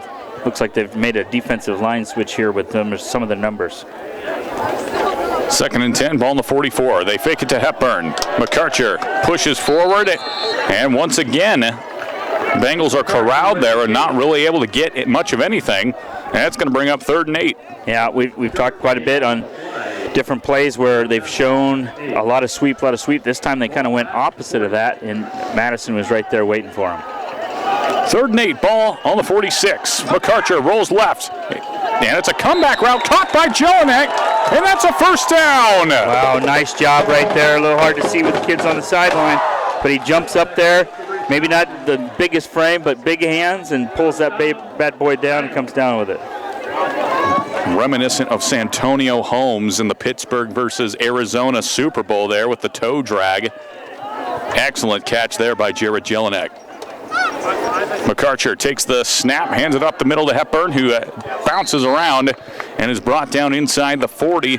So this drive that started back all the way on their 5, they are now at the Madison 38-yard line. Yeah, doing a nice job of just being in a flow, not being in a panic. 3:30 to go and ticking. 2nd and 6, ball on the spot on the 39-yard line. Jelinek goes in motion across the formation. They're going to fake the handoff. McArcher keeps it himself, and he's brought down by a pair of Bobcats there. McArcher up the middle. Just seems like Lewiston's kind of doing their thing, but Madison's slowly starting to tighten down that defense, and this is going to be an important 3rd down right here. 3rd and 3, ball on the 36 with 3 minutes to go. McArcher, he's got blockers in front of him, and he's tripped up from behind. That was number 7, Tell Bear, on the tackle, the senior. But that's a 1st down. Yeah, just enough. 1st and 10, ball on the 31, now under 3 minutes. And even though Lewiston's momentum, or usually typically on offense, they're very fast-paced, they're slowing it down a little bit here. McArcher looking, throws it over the top, and it's caught by Hepburn. He does it all. That's his he's had several catches thus far today too, mostly out of the backfield, but this time he catches a nice slant route. Yeah, still those Bobcat defenders around him, but he was able to zone. McArcher hands it to Elliott Taylor, as he falls forward. It looked like the ball was nearly coming free there, but Taylor just fell forward on it. Well, and that has to be something that we've talked about, turnovers. That's something Lewiston has to be mindful of as they get tired and get this good momentum in the 3rd quarter. Got to make sure you keep hold of that ball. So 2nd and 10, no gain on the play. They hand it to McArcher, keeps it himself rather. He cuts inside, he's got an opening, and he's inside the 10, brought down at the 6-yard line. Boy, just a surgeon with some of this reading that he's doing. Just like the camera guy gets tricked, the announcer gets tricked on that one, and just doing a nice job picking his way through the defense. I don't know what you're talking about, Jason. 1st and goal. McArcher. And this time he does hand it off to Hepburn up the middle. Touchdown, but there is some laundry in the backfield. There is a flag. And it's holding on the Bengals, so that touchdown comes off the board. And this is maybe the break that Madison's looking for, because they're going to need to get pushed back here with 1st and goal, obviously. Lewiston's shown a lot of resiliency on offense, so it'll be interesting to see if they can keep that going here in this predicament. Yeah, thus far, they've gone from their own 5-yard line all the way down to the 20 on the other side of the field, 75 yards thus far.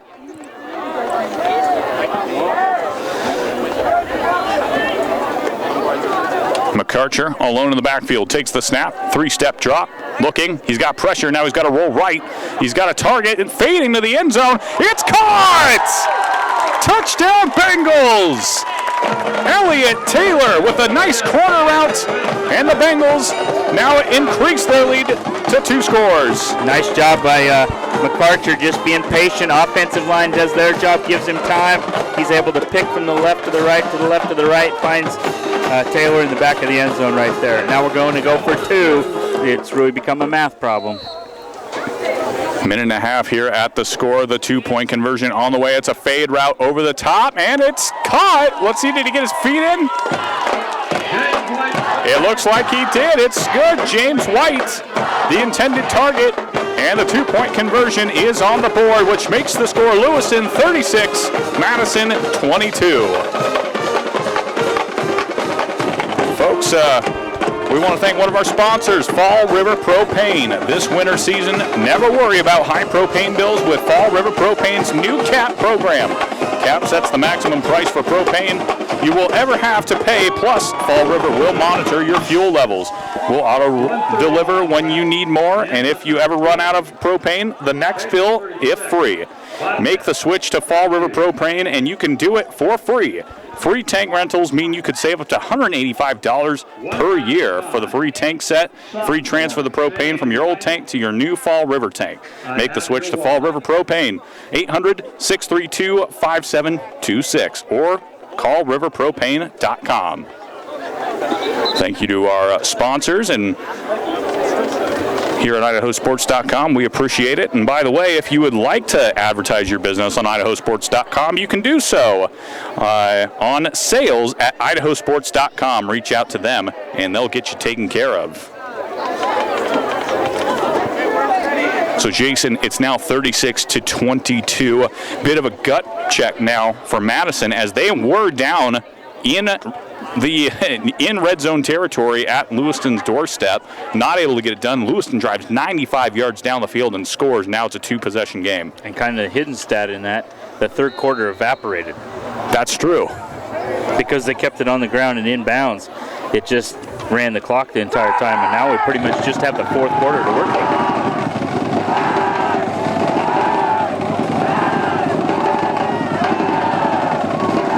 1:31 left here as Kessinger kicks this ball deep, and it's going to be taken at the 5.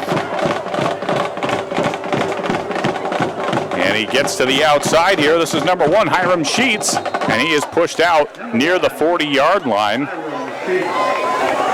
It's kind of a slow developing return, but excellent job getting himself some great positive yards along that sideline on the far side, and didn't have to meet Thor Kessinger one-on-one either, so that's probably a win for him. I may as well get tackled here, he must have thought. 37-yard line. So 1st and 10, ball on the 37. That's where the Bobcats will take over here with 1 minute, 22 seconds left in the third quarter.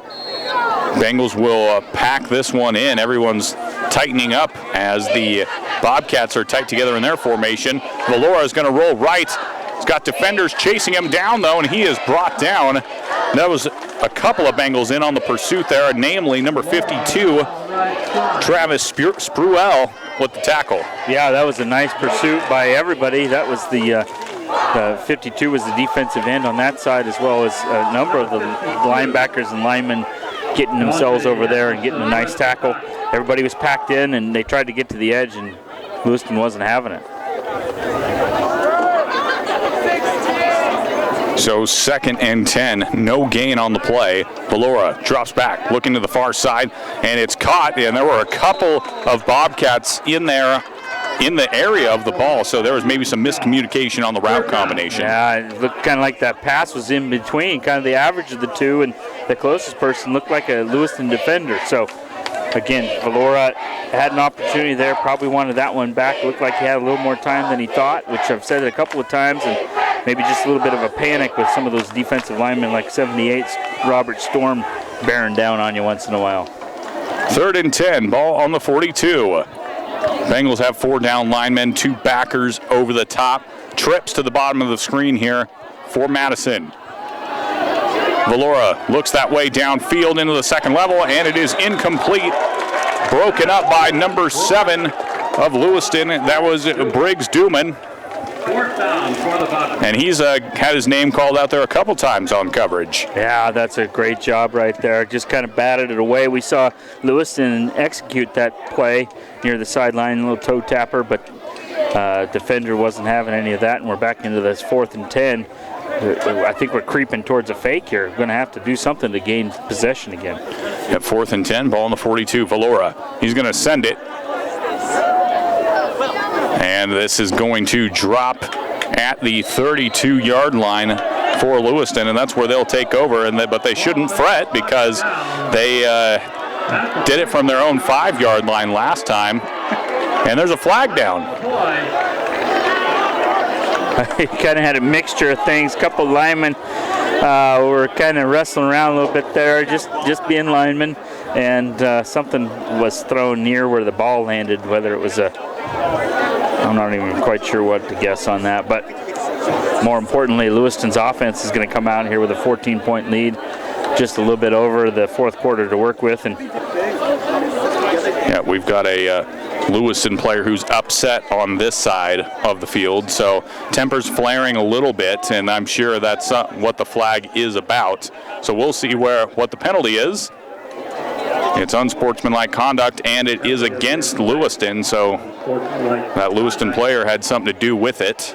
Yeah, well, and it's such a high-energy, emotional game anyway, and then things may not be going your way individually, but things are going your way as a team, and who knows what's happening out there. But I don't think any of it was too malicious. Hopefully they'll get everything situated and screwed back on and get back out here. So Lewiston loses some yardage on that excellent punt. But that just gives them more field to work with regards to running clock off of the scoreboard here. That's the spirit. And that could have also just been a case of the referee sees the second player shove or something like that. Yep. We didn't see exactly what was going on or what was said. But in any case, Lewiston takes over here after the penalty. 1st and 10, ball on the 22-yard line, 24 seconds left here in the 3rd.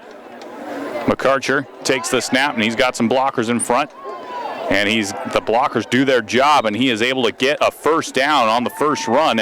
Not a bad start here on this drive. Yeah, that's that student body left where everybody's just kind of blocking for McArcher as he comes around. And defenders kind of have to fight through a wall of purple and try and find the ball. This time they got the 1st down, and it looks like they put the ball roughly where it was before the penalty. 18 seconds left now. Clock stops as the chains are adjusted. And now it rolls. And it looks like Lewiston's content to just let this clock run out here, and why not? They've got a 14-point lead heading into quarter number 4. Lewiston 36, Madison 22. All the makings here of a 2-0 start for the Lewiston Bengals as we head for a quick break here on IdahoSports.com. We'll be right back after these short messages. You're watching Lewiston versus Madison on IdahoSports.com.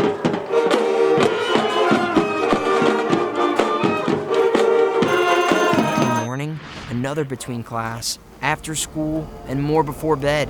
Vaping sucks you in quick. Not to mention all the chemicals and health problems everyone's talking about.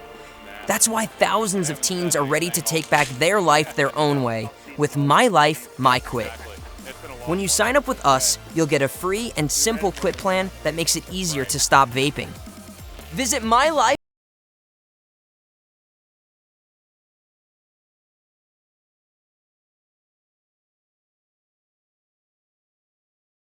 MyQuit.com or text Start My Quit to 36072.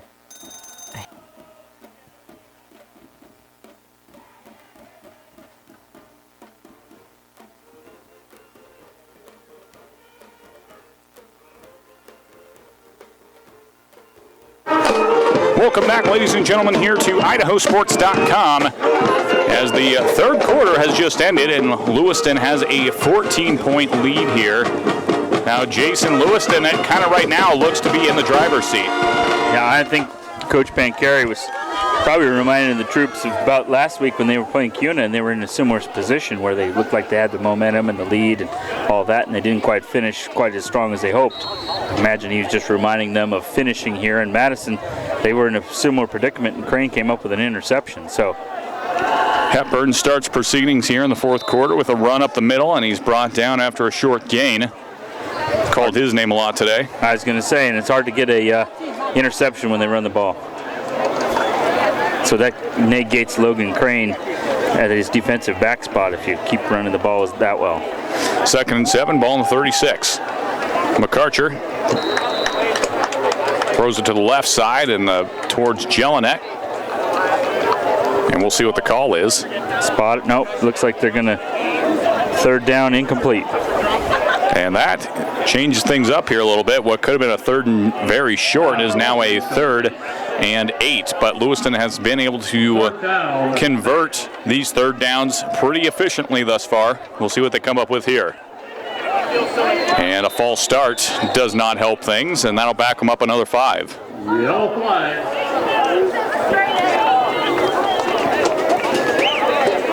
Well, and this is the break that Madison's probably hoping for, just because a couple of miscues, and now all of a sudden it's 3rd and really long. But we've seen Lewiston come up time and time again out of this situation. 3rd and 12 now, or 11, excuse me, ball in the 32. McArcher is going to roll to his right, add a little extra time here with a couple blocks. It's deep over the top, and it's incomplete there. Excellent coverage. That was number 6 there on the coverage from Madison. Well, what a play there. Yeah, Braden Rice looked like he had it from Lewiston in his hands there for just a smidge, but the defender was able to dislodge it and cause this 4th and 11. I don't imagine we're going to see a fake out of this one, but yeah, that was Easton Kirk on the coverage here, and McArcher back to punt, but he's also run out of this formation before, but again, 4th and 11 seems unlikely. And he is just going to send this one over to Madison, but it's a very short punt. It went out of bounds pretty early. We'll see where the ref spots this. Yeah, at the same time, not necessarily the booming punt you'd like to see, but he kept the return man from getting the ball with a nice head of steam. And they're going to spot this right at the 35-yard line. So Madison clearly has the ability to move the ball up and down the field. It's just a matter of finishing drives at this point. Yeah, and that's the name of the game when you're down by 14 in the 4th quarter, that now you really have to be efficient with your possessions because you don't have a guarantee of very many more. 1st and 10, ball on the 35. Valora in the gun, trips to the bottom. Valora looks the trips way, has to get away from one pressure, throws it up there, and the wide receiver had to come back and play defense on that one. That would have been an interception. Yeah, right on cue, just like you said, that's Easton Kirk. We've mentioned him a number of times on offense this time, and just a moment ago on defense, and this time he played defense on offense. So lucky that they didn't have a turnover right there with Lewiston getting the ball with excellent field position. So being 2nd and 10 is a good thing if you're Madison. 2nd and 10 now, ball on the 35. 11:09 to go here in the 4th quarter. Valora in the gun once again with trips to the bottom of your screen here. And they're going to hand it off to Dredge up the middle. Ball almost came free there. He's able to corral it and fall forward, and that's going to cut this 3rd down into a 3rd and about 5 or 6. Yeah, I really like the call. It's one of those where it's so easy to look past what Dredge does. You mentioned before in the 3rd quarter he's already crossed the 100-yard mark and get you a positive gain. And I'm sure they're thinking ball security over there too, where they almost had the ball fumbled. 3rd and 6 now, big 3rd down here. 3 receivers down to the near side of the field and one up top. Valora has to roll to his right, being pressured from behind. He's got to keep it himself, and he is brought down. It could be a 1st down here, and that looks like where it's going to be spotted. What a run there from Madison. Yeah, we haven't seen Valora scramble out like that and too many times. That's one of those win-loss situations for the defender. You made the nice tackle, but you're throwing him down, caused him to get the first down and move the chains. So Kyron Valora there will keep this Bobcats drive alive at an all-important time here where they've got 10 minutes to go. And they really need to capitalize here to cut back into this game and then make the stop on the defensive side. 1st and 10, ball in the 45. 9:48 to go, 36-22. Valora drops back, 3-step drop. Now he's rolling to his right, fires it back across his body, and it's caught! What a catch from number 8, Cameron Porter. Wow, Porter catching it in all kinds of traffic right there. We've seen that before, but I see a yellow flag. And the official is waving everybody back. That's not a good sign on Madison's side. I'm already looking. Might have been a hold there. It looks like it was in the backfield. Officials are going to talk this one over. And while they do, we'll thank Upper Valley Ortho. Upper Valley Orthopedics is the Upper Snake River Valley's renowned state-of-the-art orthopedic and sports medicine clinic. Doctors Michael Larson, Kevin Lee, and Travis Torngen are board-certified orthopedic surgeons treating all conditions of the shoulder, elbow, hand, and wrist, hip, knee, foot, ankle, and sports-related injuries. Please call for an appointment at 208-356-9550 or request online at www.uppervalleyortho.com. Upper Valley Orthopedics in Rexburg is a proud supporter of Madison Athletics. So the penalty actually went against Lewiston. Yeah, so instead of being a holding, it was roughing the passer, so then you tack that on. In addition to the great catch, all of a sudden now Madison's in better business. 1st and 10, ball on the 18, so they're in the red zone. Valora drops back. He has to step up to avoid the sack. Now he's going to keep it and run. He's inside the 10. Lowers the shoulder and is dropped at the 6-yard line. Another solid run there from Kyron Valora. Yeah, Kyron Valora doing a nice job of picking and choosing when he's going to scramble and go for a run. And again, chooses wisely. Picks up that first down, gets him goal to goal. Now it's Lewiston's turn to kind of be on your toes and make sure you know what's going on here, because you've seen a little bit of everything. Quarterback draw, dredge up the middle, passes to the edge. So 1st and 10. 1st and goal, rather. Ball on the 7. 9 minutes to go. Madison needs points on the board here in order to keep their hopes of a comeback alive. Valora takes the snap, fakes the handoff, throws it over the top. 2 Bengals in the area, but it's caught! Touchdown, Madison! Number 3, Logan Crane fights through the defense and comes up with a big touchdown there. Yeah, Logan Crane, we've seen him on defense, saw him on offense before. Need an important touchdown, and he's able to split the defenders on that. Excellent connection between him and Valora. Madison still going to trot on the kicker here. That's number 4, Jeff Williams. And this would cut it to 7. Bengals showing heavy pressure. They bring it. Kick is high enough and good. Here in Lewiston, I don't know if you were able to see that on the screen, but here in Lewiston, when you go this direction, Jeff Williams kicks it out in the street and a car was passing by. Almost put it in the old sunroof and took it down to the local grocery store. But instead, we got a heck of a game right here with 8:47 left to go. 7-point lead. Keep you right here. There's no sense tuning on to ESPN or ABC, whatever they have. Idaho Sports is a spot for you. Yeah, Georgia versus Clemson. That's not interesting. Top 5 matchup there. SEC, ACC championship contenders. Nope.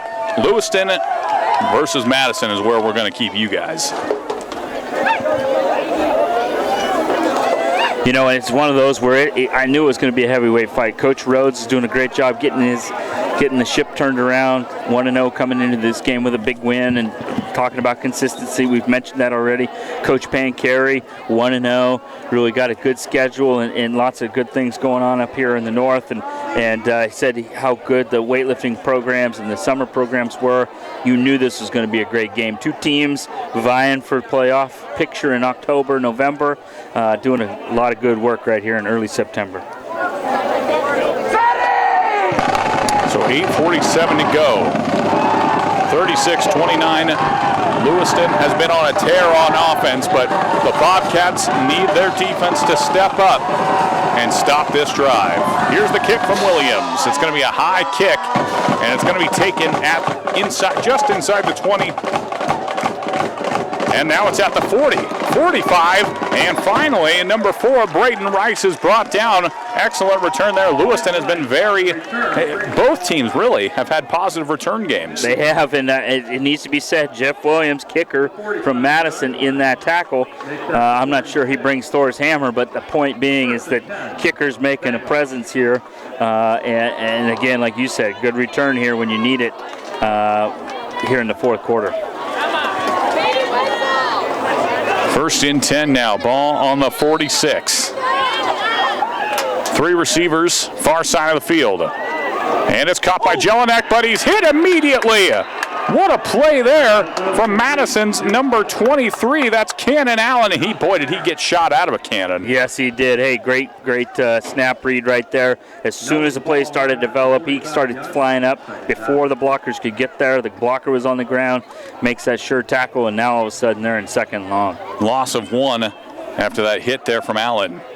2nd and 11. And they're going to hand it off to Hepburn. Hepburn gets to the outside, but he is caught from behind. He gets out of it. He's still going. He's at the 40 and pushed out finally at the refs calls him out at the 38-yard line. He got all the way to the 32, but blown dead at the 38, 38, excuse me. But man, how did he get out of that one? Boy, talk about it.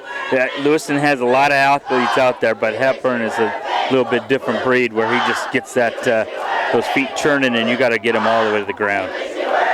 McArcher on the triple read there, fakes both handoffs and is finally brought down on the second level at the 32-yard line. That looks like we got some little penalty there, maybe a little holding in the backfield. That's going to push him back, but Hepburn bailed him out last time. It'll be interesting to see if he can do his magic again. So Lewiston has caught the penalty bug this week. Certainly a little bit more than the first game where we saw them against Cuna. But that really hasn't stopped them much on offense. And it's frustrating, but kids are trying to make plays, but maybe just a little bit better angle and moving your feet a little bit more instead of grabbing and holding now that you're tired. So it's going to be 1st and 20 now after the penalty, 10-yard penalty. Ball's on the 46-yard line. And that's going to be a false start. Let's add 5 more while we're at it. So now we're looking at 1st and 25 here for the Bengals. They're trending in the wrong direction. Yeah, more than the yards, I think it's just the constant momentum that they build on offense, that once that quick strike offense gets into rhythm, they really kind of put you to sleep and get some big things happening, and that's kind of sputtered out here. Be interesting to see if they can't get something started out of this interesting formation. So ball is now all the way back on the 50. McArcher, drop back pressure. It gets it to James White, who cuts up field, and he's brought down inside the 40 at the 39-yard line. Yeah, with that formation, it looked a little offset with White actually playing more of a tight end role, looked kind of like someone in the lineman role, and able to kind of get a quick strike out of that, get a huge chunk of it back. 2nd and 11. Line to gain is at the 28-yard line. 3 receivers in the set here for the Bengals. 3 down linemen for the Bobcats. And it's tipped in the air and incomplete. James White hit hard there, and the ball popped up. And none of the Bobcats were able to corral it. Yeah, James White sacrificing there a little bit. Extends up high. Get some respect out of the defenders from Madison. They knew that he was reaching up there. Looks like he's back on his feet and jogging back to the huddle. We do have a sub in there for White, so he can come collect himself a little bit. Blake Earl, the senior receiver, checks in, and White heads to the bench. Good effort from him, and he's certainly caught a lot of balls today. It won't be long. He'll tell Coach Pancari he's wide open, and I want back in. 3rd and 12. We'll see how they do here. 6:52 to go. This could be a big stop for the Bobcats. Looks a little bit like a Hepburn play. 3 down linemen. Hepburn in the backfield with McArcher. Trips to the bottom of your screen here on the near side. Bobcats have everybody in coverage, only 4 rushers. McArcher's rolling right, looking. He's going to take it and run. Can he get there? No, he is met by numerous Bobcats. He's able to pick up some of the yards to gain here, but it is going to bring up 4th down. Yeah, that's probably the important piece. He does a nice job extending it, making it look like a pass play, and then he just turns upfield and turns right into a run play, and picks up a huge chunk of those yards, making a very manageable 4th down.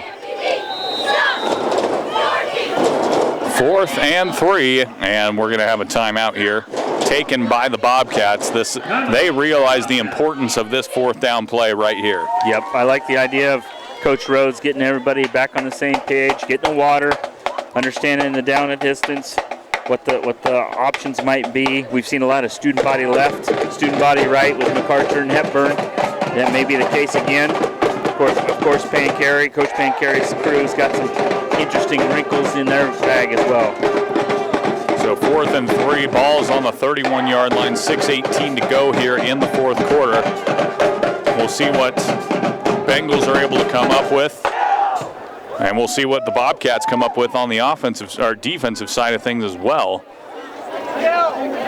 Now, if Lewiston does get the 1st down here, that's certainly not the end of the world, as the Bobcats still have 6 minutes to work with, but they've got to keep them out of the end zone. Yeah, the last time, we talked about the last time Lewiston had it, or I should say the last time they had it in the 3rd quarter, they chewed up a huge spot of that just by run. And that's something that's got to be in the back of Coach Rhodes' mind, that Lewiston can chew up 5 minutes of clock time with their offense the way it goes. So this is big right here, folks. 4th and 3, ball on the 31. McArcher has 2 backs in the backfield, and he keeps it himself. He's got a blocker. He's into the 2nd level. He could be gone. Touchdown, Bengals! Now that's a mobile quarterback. It is very mobile quarterback, and that's the element that Lewiston brings to the table. We've highlighted Hepburn a ton. He got lots of respect. Lots of defenders went with him. The defenders on the bottom side of the screen had to respect McArcher. McArcher's fast. He is a very quick quarterback. He's a running back and can sometimes throw the ball, and so you got to give mad respect to that situation. Now they come out in 2 here. This would make it a 15-point game here with 6 minutes to go. It's a loft over the top, and it is incomplete, and flags are down. So the Bengals likely get another shot at this. Another shot, and it's going to be a little bit closer given the situation. And that was kind of one of those tough on the defender. The ball was thrown in such that the offensive player had to go into the defender to get the ball, and pretty tough situation for that young man. And if you're a Madison fan, obviously you're thinking, no way, dude. 42-29, and Bengals get another shot here to make it 44-29, make it a 15-point game. And certainly some tough sledding ahead for the Bobcats now. McArcher takes the snap. He's got options to the far side. It is intercepted, and it's downed immediately. Yeah, at the high school game, that's a dead ball. But nonetheless, 42-29. Lewiston did the important part, and let's get 6 more points. But the storyline continues, because now it's a 13-point lead, not a 14-point lead. And so that's that extra point thing. Given if Madison can close score a couple of times, that may play a role. If Lewiston takes care of business, you don't have to worry about it. But more importantly for Madison, got to get touchdown. Bobcats have shown quick strike ability, actually on the ground, surprisingly, by way of the legs of their star running back. That's number 5, Ben Dredge. He's over the century mark today.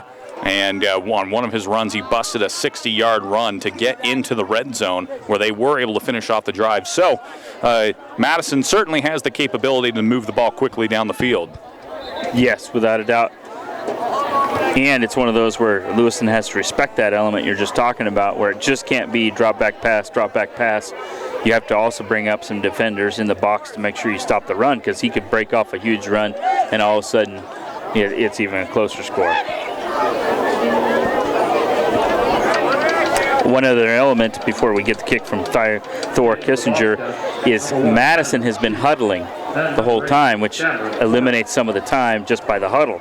So it'll be interesting to see if they go a no huddle, which is a little uncharacteristic for them given the situation we're in right now. Yeah, 6 minutes may sound like a lot here, but Madison knows that Lewiston is likely going to take their time on when they get the ball back on offense, and we could be talking about an onside kick situation here for Madison.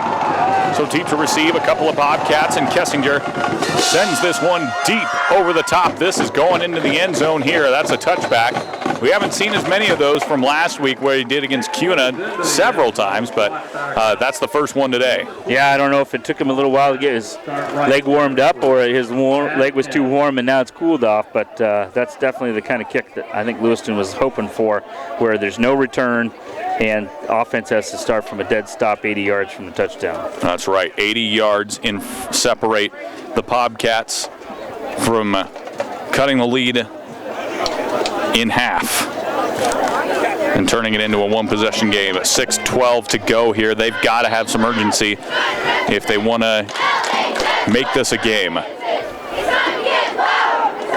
Valora in the gun, 3 receivers to the bottom of the screen. Valora takes the snap, quick drop, fires it across, and it's caught. Now there's some running room here, and that was number 6, Easton Kirk, on the catch and run. Looks like Madison's kind of picked up their pace a little bit. Lewiston practices against this all the time, so they're probably a little more apt to be able to adjust to this on the fly. 2nd and 1. Valora, another quick pass once again. This time it was in the hands of Cameron Porter, who fights his way forward for a first down. Now you have that down distance, fight for yards, clock management. You have all those elements head coaches talk about all the time late in practice, all in play right here in this excellent game. So 1st and 10, fresh set of downs now for the Bobcats. 4 receivers in the set, once again, 2 on each side. Valora takes the snap. He's going to hand this one off to Dredge, who's met immediately by Vincent Shriver, but he wasn't able to finish the tackle off. But he did do enough to stop any further yards of gain there, and the rest of the team joined in. Woo, boy, talk about Thor's hammer. Shriver right there brought some lumber with him and kind of stopped that forward momentum. Ball at the 34-yard line. Tick, tick, tick. Now we're down to 5 minutes. 1 minute off the clock from this drive already. Trips to the bottom of the screen. Will South goes across the formation. Valora looks back that way. It's a quick slant route. Caught once again by number 6, Easton Kirk. We've called his name a couple times already this drive. And that's going to move the chains. Moving the chains, but Coach Pancari just saying keep them in front, make them earn every first down. Clock is our friend. 1st and 10, ball in the 43, 4:55 and counting. 42-29, and we have a timeout here as a Bengal player is jogging off the field, and they're going to get a sub for him. And that is number 64 for the Bengals, making his way onto the field. Benicio Avila.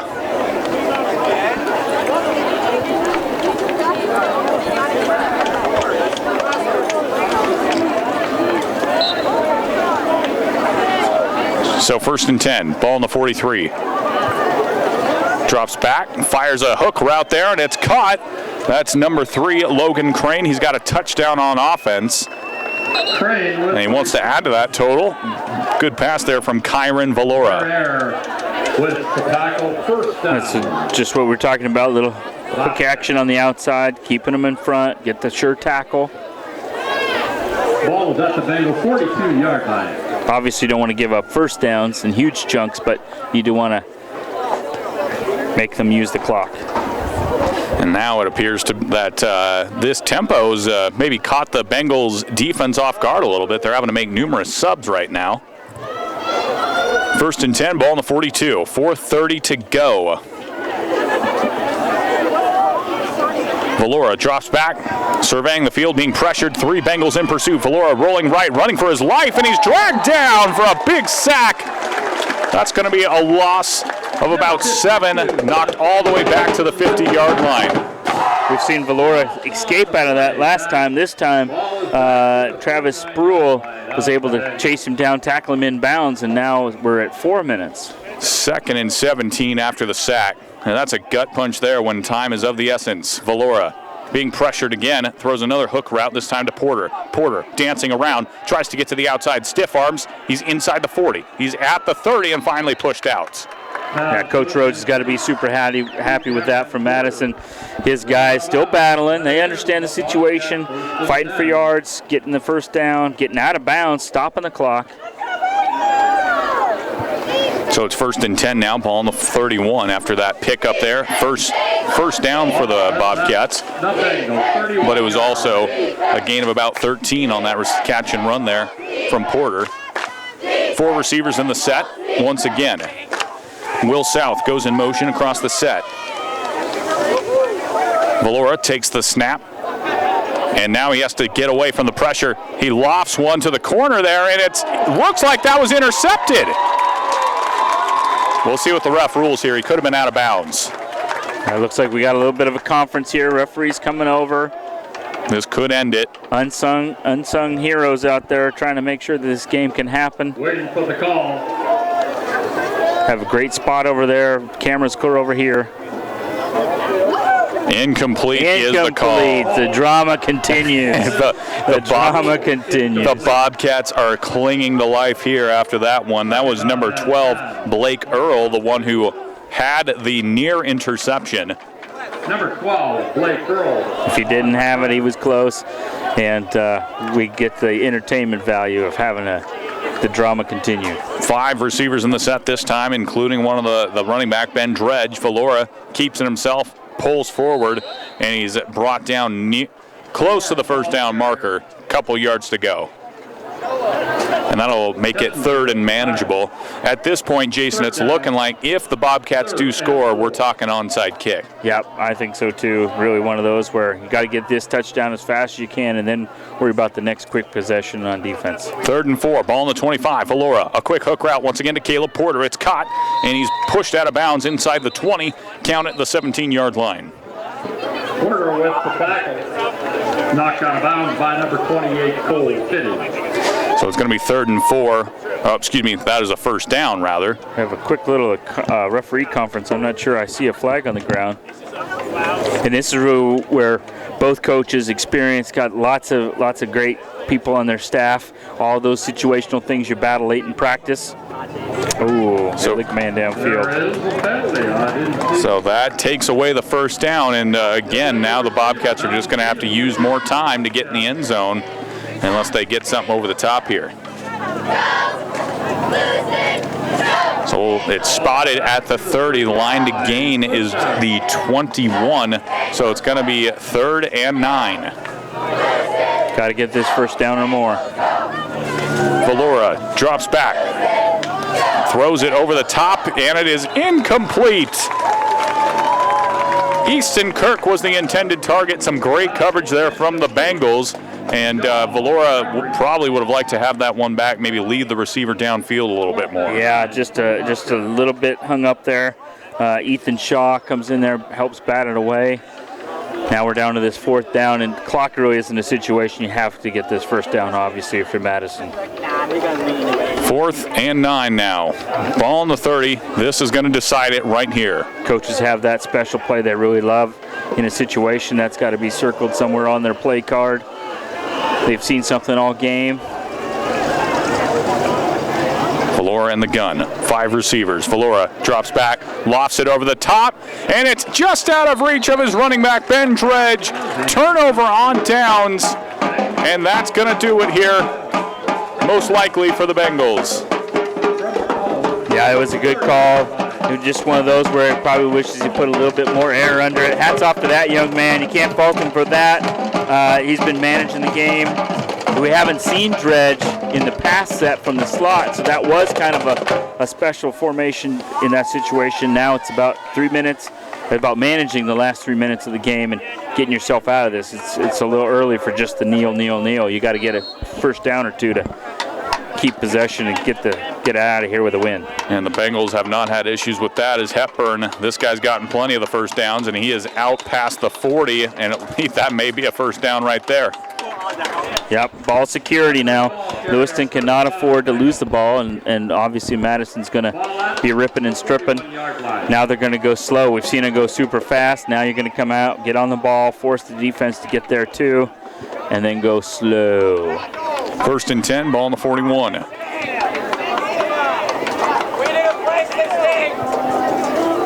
.235 and counting as the Bengals are just fine to let this clock run here. They're waiting from the ref to give the little warning that they should get the snap off.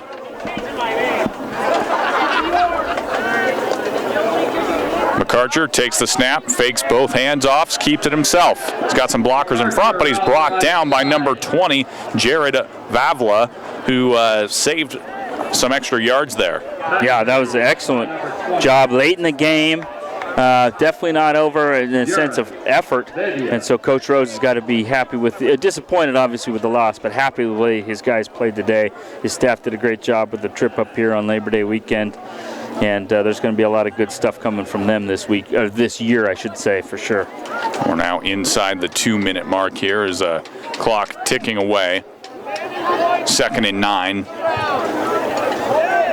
Another solid win here for the Bengals as Jason, I assume, at this point in time, it's always nice to start with 2 home games on this season as Hepburn, oh my goodness, he continues to bounce and weave his way through the Bobcat defense. He wants that century mark, and he's probably well got it on the ground as he's inside the 20. Well, and not only that, bringing a little Thor's thunder with him on 2 levels. One, do want to go out there and punish the defender. Second level, stay in bounds, force the clock to keep ticking and erasing what little time's left.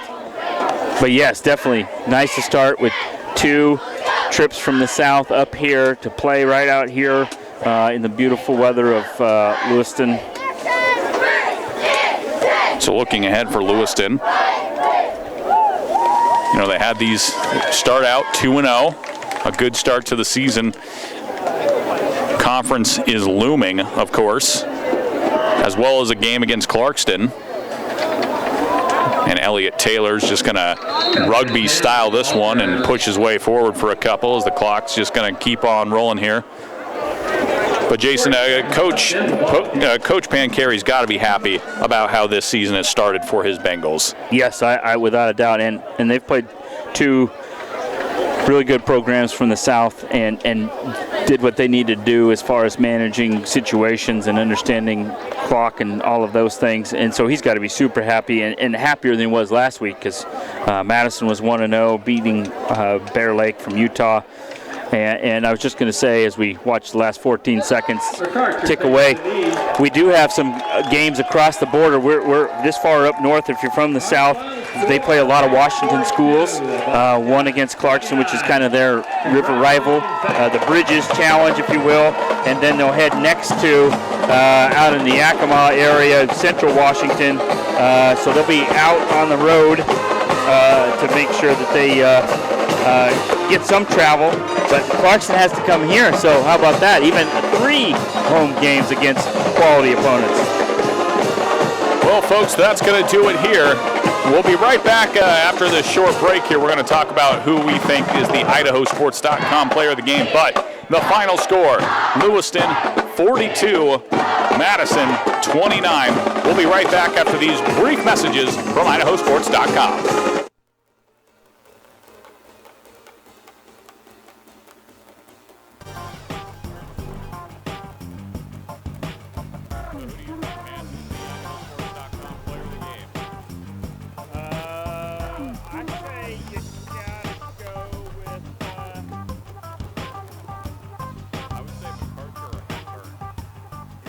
gave it to Hepburn, right?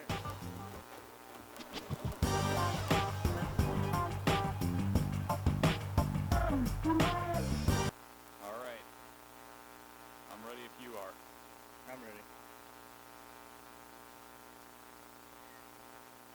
ready. Welcome back, ladies and gentlemen, here to Lewiston, Idaho, as the Lewiston Bengals have jumped out to a 2-0 start here on this new campaign, beating the Madison Bobcats by a tally of 42-29. Jason, Lewiston off to a great start thus far this season. We touched on that just now. But let's look forward to Madison a little bit. And let's talk about their players, first of all. Before we get to the IdahoSports.com player of the game, you look over at Madison. Who jumps out to you as some of their great performers for today? Sorry about that. I think as build, Kyron Valora at quarterback, excellent job by that young man, managing the game, coming in as a runner near the end and doing what he needed to do. Logan Crane all over the field, special teams, offense, defense, getting the pick and getting them in great position there. Several defenders also from them. Thompson with the early strip and really getting momentum in the first half for them. And so they have a number of players. And it's going to be a disappointing ride back home tonight. We talked to their staff earlier about how they came up last night, played the game today, and now they're heading home. But Coach Rhodes has got to be happy with where they're at. They're 1-1. Played a Utah team, played a Northern team from on a big bus ride, and now they're going to be able to be at home against Hillcrest, and then they start to tear into their regular season. I believe both these teams, Lewiston and Madison, are built for October, November. I think they're going to have to scratch and claw and keep improving to get into the playoffs, but I think both these teams could easily find their way into the playoffs. Yeah, and Lewiston, on their side, they've got some big games coming up as well. You touched on a couple of those other home games that they're going to have on this side of things, but they also play in a really tough conference. That's the Inland Empire Conference for 5A. You've got Coeur d'Alene, you've got Post Falls, you've got Lake City, all of whom gave Lewiston problems last year. As you look at these two wins for Lewiston, building maybe some momentum here with these couple of wins, what do you think the outlook is for them? You mentioned playoffs. Where do they go from here? Well, and I think 1 week at a time. Everybody says that, and I think Coach Pancari would probably interrupt us to say it himself. But it's really one of those where their schedule is built for late in the season as well. So they've played two teams from the South at home. We just mentioned it. They play their Bridges rivalry against Clarkston next week, and then they go to Yakima, and then they play a couple of 4A schools from up north, and then they play their conference. And so it's really one of those where all the improvement that Coach Pancari talked about after when we were tearing down last week, all the things he was talking about is built for that, and he knows that. And he talked about that they did all that work in the summertime to build for this moment. He's got them right where they want. They were able to score the points and show up on defense that they didn't end up in the shootout that we were probably hoping for as a fan. They ended up kind of taking care of it and slowing things down enough to be in charge the second half. Oh, that's right. Now, folks, we mentioned IdahoSports.com player of the game here. Jason, before we get to who we put, who do you like from Lewiston's side of things? Jared Jelinek would love to be mentioned here because you know what, dudes? Come on. I scored a touchdown. You don't get it. I scored a pick six last week. I don't get it. I think he would have been a big mention. We've been talking about Thor Kessinger as a kicker, right, laying the thumber. We'll talk about right off the bat the first possession that Madison touches the ball. He gets a big tackle and sets that defensive tone Coach Pancari is always looking for. And then obviously Hepburn, right? I mean, he's just doing what he's got to do. He might have, you mentioned he crossed the century mark. He might have crossed the 2-century mark, especially with all-purpose yards. Absolutely. But we picked one guy for IdahoSports.com player of the game this week, and that goes to the O-line? No, Jason, get out of here. No, that goes to Lewiston's quarterback, number 8, Jace McArcher.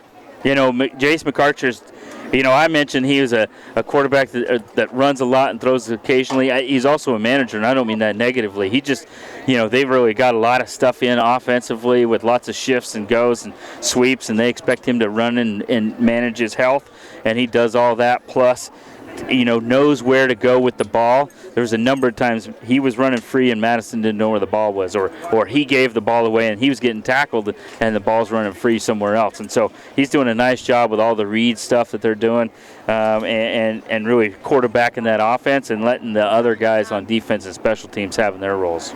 That's going to do it, folks. Jason and I are off schedule next week. We don't have a game as I'm going to be out in Tennessee for a conference. Jason, you've got a football game to get to. Is that right? Yeah, I'm going to Montana State Drake, if you can believe it. Not the band, but or the music artist. But I'll be heading off to watch a former player coaching some college football. So we're taking a break, watching a little football, or heading off to Tennessee ourselves, and then we'll be back at it week 4 for some 1A action, audio only, up in Deary. And it's kind of set up to be a heck of a matchup. Deary won last year in a shootout, 50-26. Both teams won last night, and so it's going to be one of those fun old 1A White Pine League. Now, they play in 2 different divisions, but don't tell them that because it's an old-school logger town, tough-nosed mentality, and it's going to be fun to watch without a doubt. That's with Potlatch, correct? Deary Potlatch. Deary yes, Potlatch, loggers versus loggers. Yeah. The Mustangs of Deary versus the loggers of Potlatch, and it's going to be fun and out there. Beautiful scenery. We've been blessed with lots of things to see.